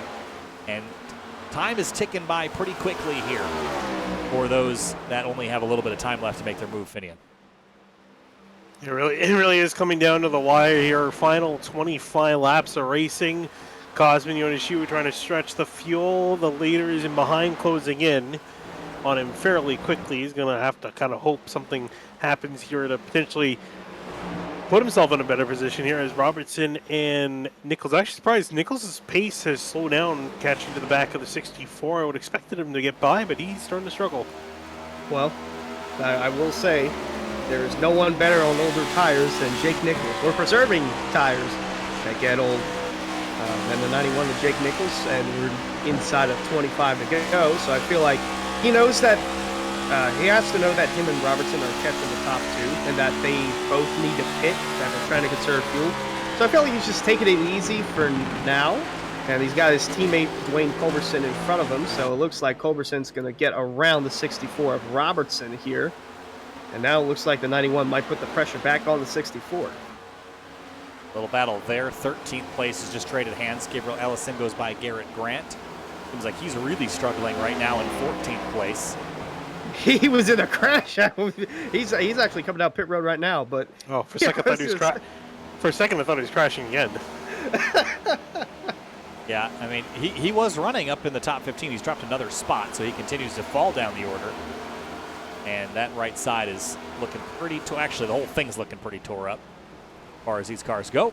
And here's Jake Nichols now right in the tailpipes of Robertson again. So he's found some late race pace. And Finney, I'd have to agree with Hunter's diagnosis of the 91 that perhaps that slower speed was intentional to save a little bit of tire. I think so. He's going to have to start picking up the pace now, though he's got 20 laps left, and these guys are not slow their pace down. Plus, those Cosman hit the wall. That was a bit, that's definitely not helping him any bit. Right on board. Oh, looks like someone pitted. That was Skyoli. Skyoli's down pit road. I was going to say, I just looked down, saw that Nichols was in 3rd. I'm like, okay, I know he's fast. I don't know he's that fast, but it's because the 7 of Skyoli's come down pit road. Fuel game not the way to go. So Cosman Yoneshiwu now with only a 1-second gap and closing pretty quick. Here comes the 64 of Robertson and the 91 of Jake Nichols. They might get around him before turn 1. Actually, no, scratch that. Yeah, here's the thing, though, is now Cosman's kind of made his bet. He's going to have to lay in it. At this stage, if you pit, you're only going to make your situation worse. I think you just got to stay out, keep to your strategy here. You're going to drop more spots. But to fall out of the top 10, you'd have to lose another 21 seconds, which he might do. Whoa. But there could be a yellow. Here comes Jake Nichols. As we got Jake Nichols now, and this is for the lead. 3 wide for a moment, and the 91 gets by Ed Robertson and goes to the top spot. He qualified out back, was in a crash lap 1, and lap 181 he will return to the lead here with 20 laps to go. Not quite done yet. Ed Robertson still trying to put some pressure heading down to turn 1, though. Nichols, you can see, diving in really hard. He seems to be looking better tire-wise than the 64. Not sure if Robertson can keep up. Robertson's got to push the issue here, and the Yoneshi was in the wall. I feel like 64, Robertson might do that, trying to push the issue, trying to get back up to Jake Nichols, but I wouldn't say it's over yet, but it's going to be pretty tough to get around the 91 of Jake Nichols, and he was just in the right place at the right time. The 84 checking up, 64 had to avoid getting in him, and then Jake Nichols just scoots right on by on the bottom. Yeah, I think the 84, that hit is going to be a little bit worse than it looked. It's going to hurt him throughout the rest of the race, on top of him having to slow up as we watch a battle for 9th. Sturgill, Player, Burhan, and is that the one car? I cannot believe that car is repaired after it was sliding down the banking, both ends destroyed, but here it is. Oh, as you say that, back in the wall he goes. Oh. He is 39 laps down in 31st. I think he can only really make up. Actually, he might be able to make up about 3 spots, so that's why he's back out there. Dom DeLeo gets by Cosman for 3rd place, Hunter, as we hit 17 laps to go next time by. And I was going to say, I feel like if a yellow is going to come out, it's going to come out within the next 15 laps or so. And if it does come out, I would keep an eye on the 3 of Ryan Holtz. I feel like if we get a late caution, he might have a little more push in that number 3, currently riding in the 6th position, trying to get into the top 5. Brandon Bowie, the next car right, excuse me, the next car right in front of him for that 5th spot. Yeah, and Hartz, again, I think, had this night gone more linearly, you see the 7 drive by, and who's a lap down to the 3.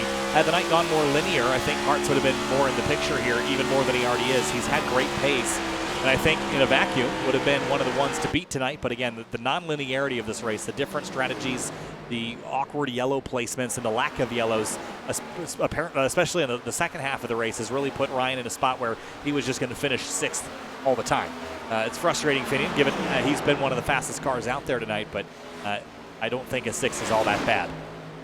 No, it definitely isn't in the grand scheme of things, considering, as you mentioned, how topsy-turvy this race is. I mean, the order is still really crazy. There have been some guys in the top 10 that haven't been there all race up to the last 50 laps, just because of the way the last 2 cautions we had were just placed. As you mentioned, awkward caution placement. So, in the grand scheme of things, not too terrible, not too shabby.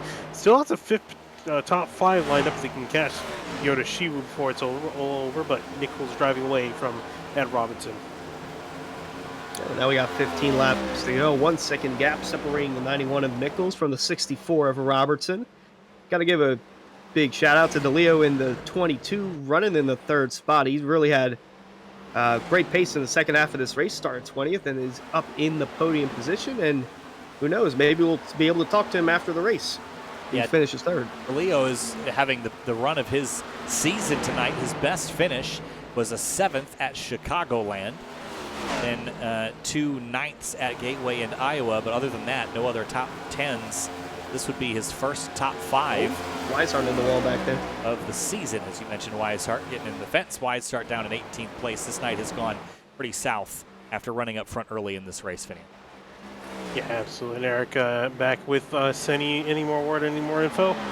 I got 2 radios for you guys. I'm going to preface this with I am not bothering to censor this one. It's not that bad, but for those that have those little ones listening at home and don't want to hear some choice 4-letter words, make sure you go ahead and mute the broadcast here for the next minute. So here's the first one. Ed Robertson, just a couple laps before the pass. I know fucking Jake's just toying with me. I know some of the lap traffic helped him get up to me, but he got up to my bumper and now he's like half a second back. I'm just waiting like any time for him to just... So that was Ed Robertson and his team discussing what his thoughts were as Jake was just mired behind him, stalking him more or less. And then the pass for the lead happened as I was with Solar Flare Racing. So there's a good point for my karma tonight. Here is Solar Flare Racing's radio. New leader. Good shit. 3 wide for the lead pass. Let's go. God dang. I read him.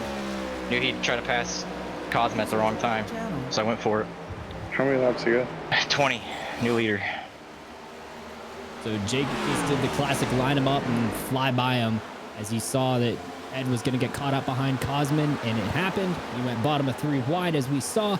And Jake Nichols is now your leader of the Area Southern 500 here with just 10 laps to go. It's a common way to lose a race, to have that 91 sneak up behind you and then just play with his food a little bit before he takes a bite. 10 laps to go for Jake Nichols, and despite the non-linearity of this race, as we've been calling it, Finian, the result might end up being the most linear expectation yet.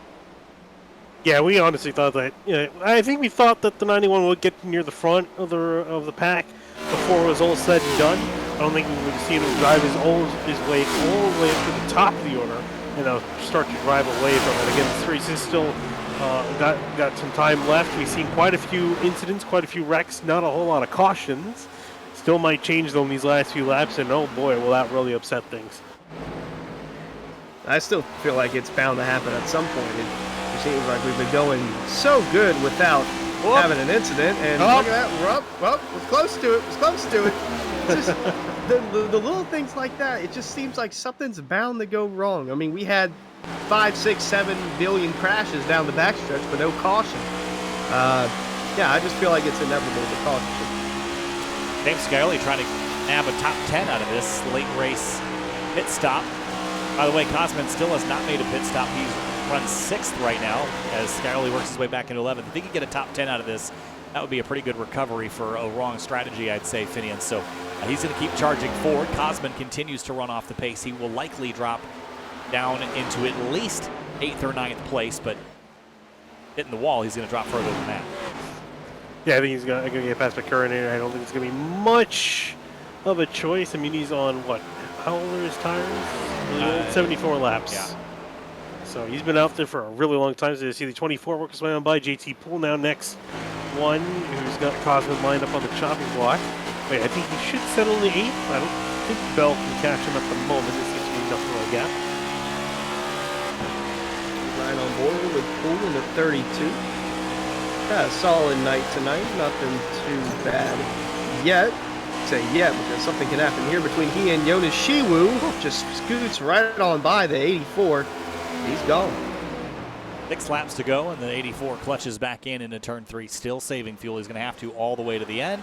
Tyler Nichols and Andrew Player trading spots for 16th place. A couple of little battles re-engaging here, including this one, the 29 and the 27. This is for 13th place on track. Yeah, watching his aides get out. Cogswell involved as well, but not actually in the battle. He's 13 laps down. And I think I just heard Eric Wineland join back with us. Eric, any more final words? One car for you guys to follow that's going to be bringing a lot of excitement here in these last 5 laps, and that's a 7 car. James Scioli. Oh, trouble, turn 2. The 26 is around. The caution is out.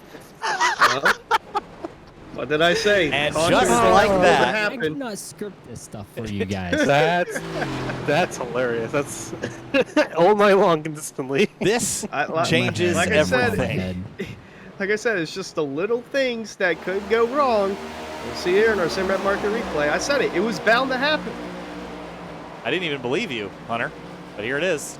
27 and the 09 kind of sandwiched Cogswell, and around he goes, and that was it. Caution is out with 4 laps to go, and you better believe everybody, if they've got a set of tires, they're going to strap them on and go for a green-white checkered here.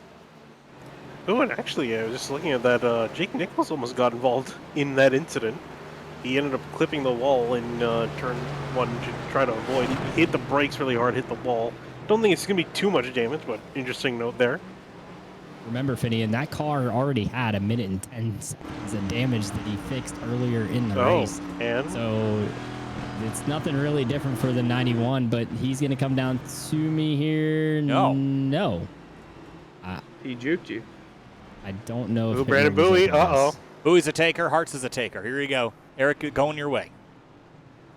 Well, I'm going to see stops once more. And actually, you know what? I think Nichols and Robertson have used all their tires, guys. They have. I don't think they have any left. Nope. Because they've stopped now 5 times. Jake should have a set remaining in the pits, actually, now that I think about it. Because his first stop was the lap 1 incident. But I got Brandon Bowie, the 3 of Ryan Hartz, the 24 of Michael Curran, the 32 of JT Poole, all coming down here. Ryan Hartz missed his stall, as we just saw him back up there. But right sides are up, down, left side's going up now. for these guys that came down at the front end of the pack, and down and away clean stops for the 32, the 24, and the 3 all the way. Looks like Ryan Hartz is going to win that unless Brandon Bowie gets out ahead of him. He will. Brandon Bowie's going to win the race off of pit road, followed by Ryan Hartz, and JT Poole. Oh, man. All right, well, so we needed a little bit of chaos to make the end match the middle. And we are going to sandwich this with 1 lap runs, guys. 1 lap to start it and 1 lap to finish it. It'll be green-white checkered. This will be our overtime scenario. So if a caution comes out, the race will end. I would say that Jake Nichols, despite not having taken tires there, might be in a pretty safe spot because of that caution, immediate caution scenario, Finian. But danger is that caution or crash happens outside of the bounds of the racetrack. Then it's going to be just a checkers or wreckers to the end. Yeah, that's the big kind of X factor, I think, in all this, right? Because if this is a normal green white checker, where you think, as soon as the caution comes out, it's going to be over. But for Darlington, at least what we've seen so far in this race, it's really going to matter where physically on the racetrack the wreck happens. Because if it happens out of bounds, off the racing line, we're going to be green.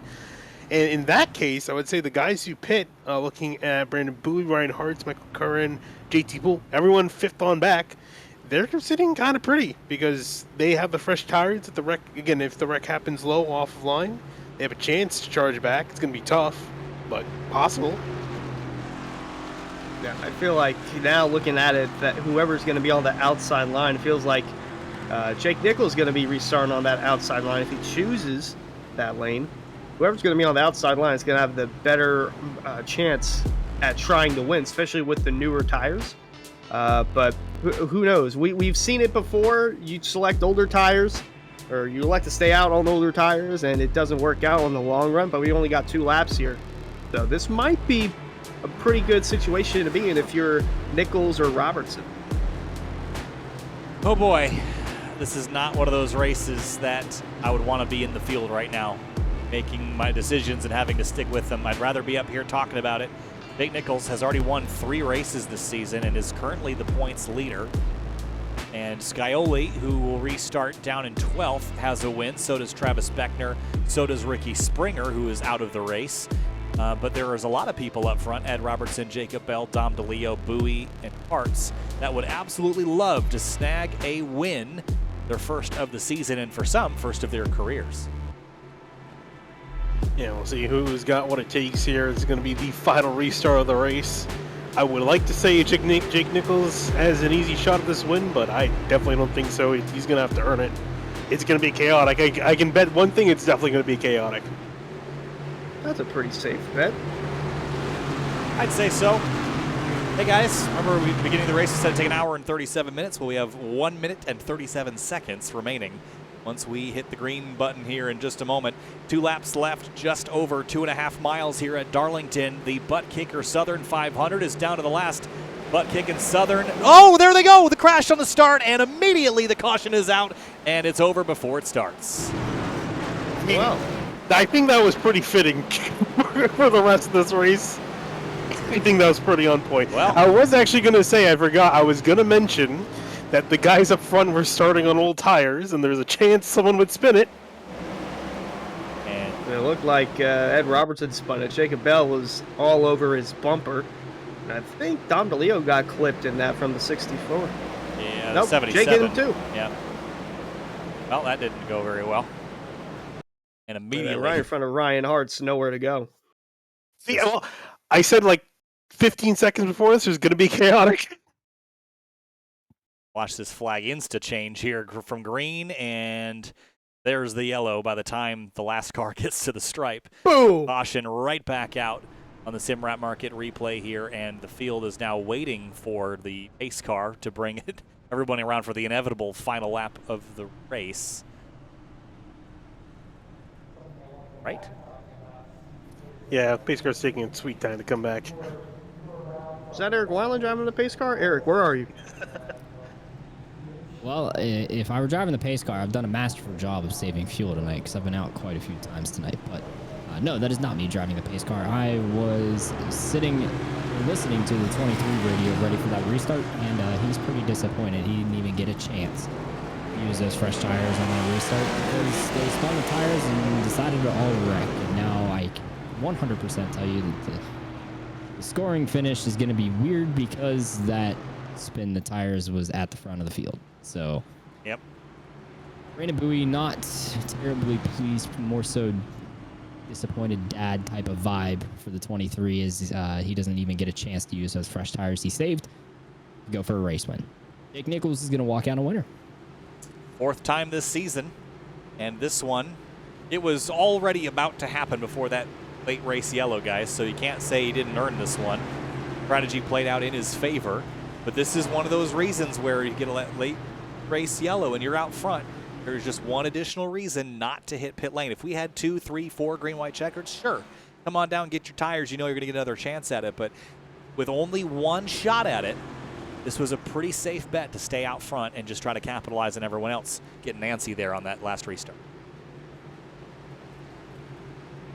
With that, Jake Nichols will pick up his 4th victory on the season behind the pace car. Jake Nichols wins the Buttkicker Southern 500. Dom DeLeo in 2nd, and things will shake out to put Bowie in 3rd with the EOL for the number 64, dropping him down the order. And that is it for the Buttkicker Southern 500. That was a wild one. Well, yeah, I think that even that statement is an understatement because this race was absolutely chaotic, and what an ending. What an ending to it all.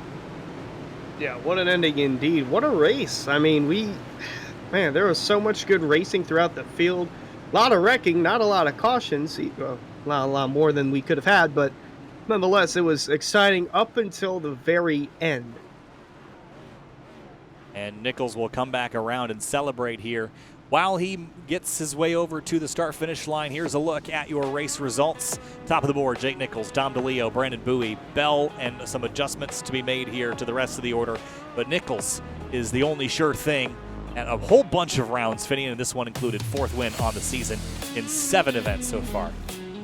Yeah, it's another win for Jake Nichols, but just looking at that statistic of him winning this race it does not do justice to what went on in this race. It was far from domination from him. We saw so many different leaders, so many different drivers up near the front of the field. It just so happened the 91 happened to be there by the end of it all. Jake Nichols celebrates in victory lane. We'll talk to Jake in a little while. Cosmin Onishiwu is with us, though, and Eric, we've selected Cosmin in the number 84 as the recipient of our favorite paint scheme. So take it away, Eric. Yeah, Cosmin, what an incredible paint scheme. First of all, you got the story in. You got a like from JJ Yaley on Twitter for the paint scheme, but you left it up to your Twitter followers to choose a paint scheme for you. How did that come out, and what did you do to put in such effort to that throwback? I mean, it's a really good card. When this car was first revealed, it was awesome. Honestly, like when I was driving NR 2007 because I couldn't get 2003 to work with all the mods and stuff, the 96 was the car that I would usually pick. So the fact this was on a Toyota was also pretty good because I wanted it to be a Toyota throwback. I picked four that I just scrolled through timelines and looked up on all the image sites like Getty and all that, and I picked 4 that I liked and I thought that were something that people don't really run, and I let everybody else vote on them. I was mostly set on the 22, honestly, the cat dealers, but this one turned out pretty good. Well, you so beautifully wrapped in current sponsors like Sim Rap Market, and you got the Rookie Esports there for the Circuit City type of logo. I mean, how many hours did you put into this thing to make it look so good? Effective hours of work, I don't know, maybe like an hour and a half. Actual hours like 4, because I mean I made this car while I was sitting in Discord talking, and yeah, getting distracted a lot. Well, on behalf of Area, from myself, Kyle Heyer, and Alan Elwood, the judges of the 3-judge panel that awarded you this award, thank you for making this great throwback. You've won the best looking throwback in the Cup Series this year here in the Area Southern 500. Thank you guys. Glad to be here, and thanks for picking the thing. All right, thanks, Eric, and thanks, Cosman. Appreciate it, guys. We move on now to our second-place finisher, Dom DeLeo. Brings it home in P2. Didn't get a chance to beat out Jake Nichols there at the end, Dom. I'm sure that's a frustrating way to end things. But, by the way, your best finish on the season by 5 spots, so there's the positives to take away. Yeah, if you told me I was going to finish second after I stayed out and didn't pit, and everybody else behind me took tires, I would assume something crazy happened, and it looks like I think both me and Ed spun the tires on the restart, but I was able to save it and then just got caught up in that. Thankfully, the iRacing scoring system kept me P2, and I thought, we deserved it, and, after really hoped it went green there, but happy to come home P2. Awesome run there for you, Dom. Take me through the strategy of tonight, because there was so much swirling in terms of the cautions and when to pit and how much tires were wearing and where you were on the racetrack. What was your guiding principle tonight? Were you just kind of taking it as you were going, or was there some team strategy that was at play there as well? The guys in my team at Fazekas Motorsports, we always like to just kind of figure out how many laps there are per set per race. So I think we're at 33 with Darlington here with this 200-lap race and the extra set. So that was kind of the guiding thing, and I just learned that Ed didn't have any tires to take. I thought that everyone else had a set there at the end, but once I started driving through on that last long green flag run, I wasn't expecting to be in this position. At that point, I was just praying it went green. But overall, very happy with our 22 Magyar Bank Ford throwback. Shout out to Elwood Designs for doing the scheme that we had at the ARCA Season 1, looking to keep up the string of strong finishes. I just want to thank my friends and family watching, my wife, my grandma, my pop-pop, all the inspiration from Fazekas Motorsports. My mom, who's always watching. You guys make her Monday nights pretty enjoyable up here in the booth. Everybody at Fazekas Motorsports, Mark Patterson, Chris Slate, Al Bouncino, Greg Mitchell, everybody running with us, and also our other affiliate sponsors, Fame Construction, Eat Sleep Race, and NAI DeLeo Ram. Sorry for all the sponsor plugs, just got to do it. First time I've been up here in the broadcast booth. Hope to see you guys soon, though. Appreciate it. Good to take advantage of it, Dom. Congratulations. Second place tonight in the number 22. We'll see you next week. Thank you, guys. Have a good night. Going on now to our third place finisher. Brandon Bowie brings the 23 car home, but didn't get the opportunity to use those fresh tires you saved up all race for, Brandon. I know it's disappointing, but take us through your night and what took you up to P3 there at the end, right where you started after 200 laps. Yeah, this race was I don't know. I guess everybody was saying it was pretty long. I didn't feel it was that long, but yeah. I mean, I was just basically doing the whole race, just kind of testing the water and trying to see how hard I can push it before the tires kind of fall off, and trying different strategies and stuff like that. So everything was pretty calm. It wasn't until the end when I kind of undercut them to kind of pit with 50 laps to go, because I knew some of those guys were gonna pit, and I was like, okay, well, once they get here, I'm gonna have to get close, at the pit. And unfortunately, they got through the field a lot faster than I thought, which kind of messed up my strategy a little bit. So I pitted, basically, which is like, okay, well, I'm not gonna get back to the lead because the guys on, fresh tires are gonna do their strategy, and mine's not gonna plan out, whatever. Then the caution comes out at the end, and I was telling my teammate, I said, I got one set left. I said, let's, and then I realized that everybody basically from fourth on up stayed out. So I said, okay, my race to lose. I just gotta, throw it in 1 and 2 and probably pass a couple cars and do it again in 3 and 4, and the win's yours. And then right before we restarted, I remembered that how old their tires were and the likelihood of them spinning and hitting the wall and doing everything, and then it that pressure kind of went away. I was like, well, I'm pretty sure that's gonna happen, and unfortunately it happened. But I'll take a P3. That's back-to-back for me races that I finish in the top 3. So I'm just plucking off points and trying to have fun with it. I know I did probably some daring passes and everything, but hopefully the fans enjoyed it. Brandon Bowie, third place tonight in the number 23 Toyota. We'll see you next week. All right, thanks, Kyle. Thank you. Jake Nichols' 4th win on the season, and while this race didn't exactly go the way I'm sure you planned with that crash on the opening lap, Jake, it ends the way I think you planned it. Maybe not the route that you expected to take, but back in victory lane again.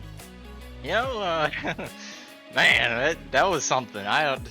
I screwed up qualifying. I got the wall on lap 1, but lap 2 is typically faster, so I was hoping I could hit it, and man, I did the opposite of that. It got so tight in 1 and 2, and I was like 3.5 tenths off my lap, my best lap down the back, so I just parked it. I felt like my better chance of doing something was just starting all the way out back, and turns out it wasn't at first because instantly junk. A minute 10 of damage. Got half of it repaired. Raced the rest of the race with 35 seconds of damage left, but we didn't give up. Car drove great still. I didn't notice any change overall from damage to clean, but I didn't really get many laps in the race. Well, any laps in the race clean. So I guess I didn't have anything to compare it to. But the John Andretti throwback SFR Toyota Camry was on rails. That was a fun one. Hats off to Ed for a fun race there at the end. Everyone a fun race. Once we got the tires wore out, it was so fun to just wheel the car around and really have to manhandle it to have speed. But he made it hard for me. I had to think of something special, and I think that 3-wide pass with the lap car, I think it was out of 2, was awesome. It got my heart rate going. So either way, great race with these guys. Awesome to win another one. Awesome to win a crown jewel here at Darlington, especially in this great looking car. A great night for us in general here. Great night for Jake. Congratulations. We'll see you next week. See if you rack up another one, Jake. Congratulations. Thank you, sir. All right, guys. Hey, we should also mention before we sign off that the winner for the fan vote for the best livery tonight, deservingly, was Ryan Hartz in that special number 3 tonight, guys. What a tribute. Finian, we'll start with you. Final thoughts and thoughts on the 3. Mike's muted there, Finian. Hit that button. He gone. Thank you. Yep, Okay. there you go. Had to reach for my mouth. Yeah, no, really happy for Ryan Hartz. I think definitely deserved that. It's a beautiful paint scheme, and then also, again, for his grandmother as well. I think it's a really nice touch. Really nice that he won the fan vote. And just in general, this race, absolutely fantastic racing all night long, and also just a nice amount of chaos to tie it all together in one nice little bow. Eric, final thoughts here from the Buttkicker Southern 500 from Darlington. Great paint schemes, great racing, multi-groove, multi-lane racing for these guys. I'm not surprised to see Jake Nichols pull out a win, though I didn't expect it in the fashion that we saw. And man, if you hate off weeks, I regret to inform you, but next week is not an off week.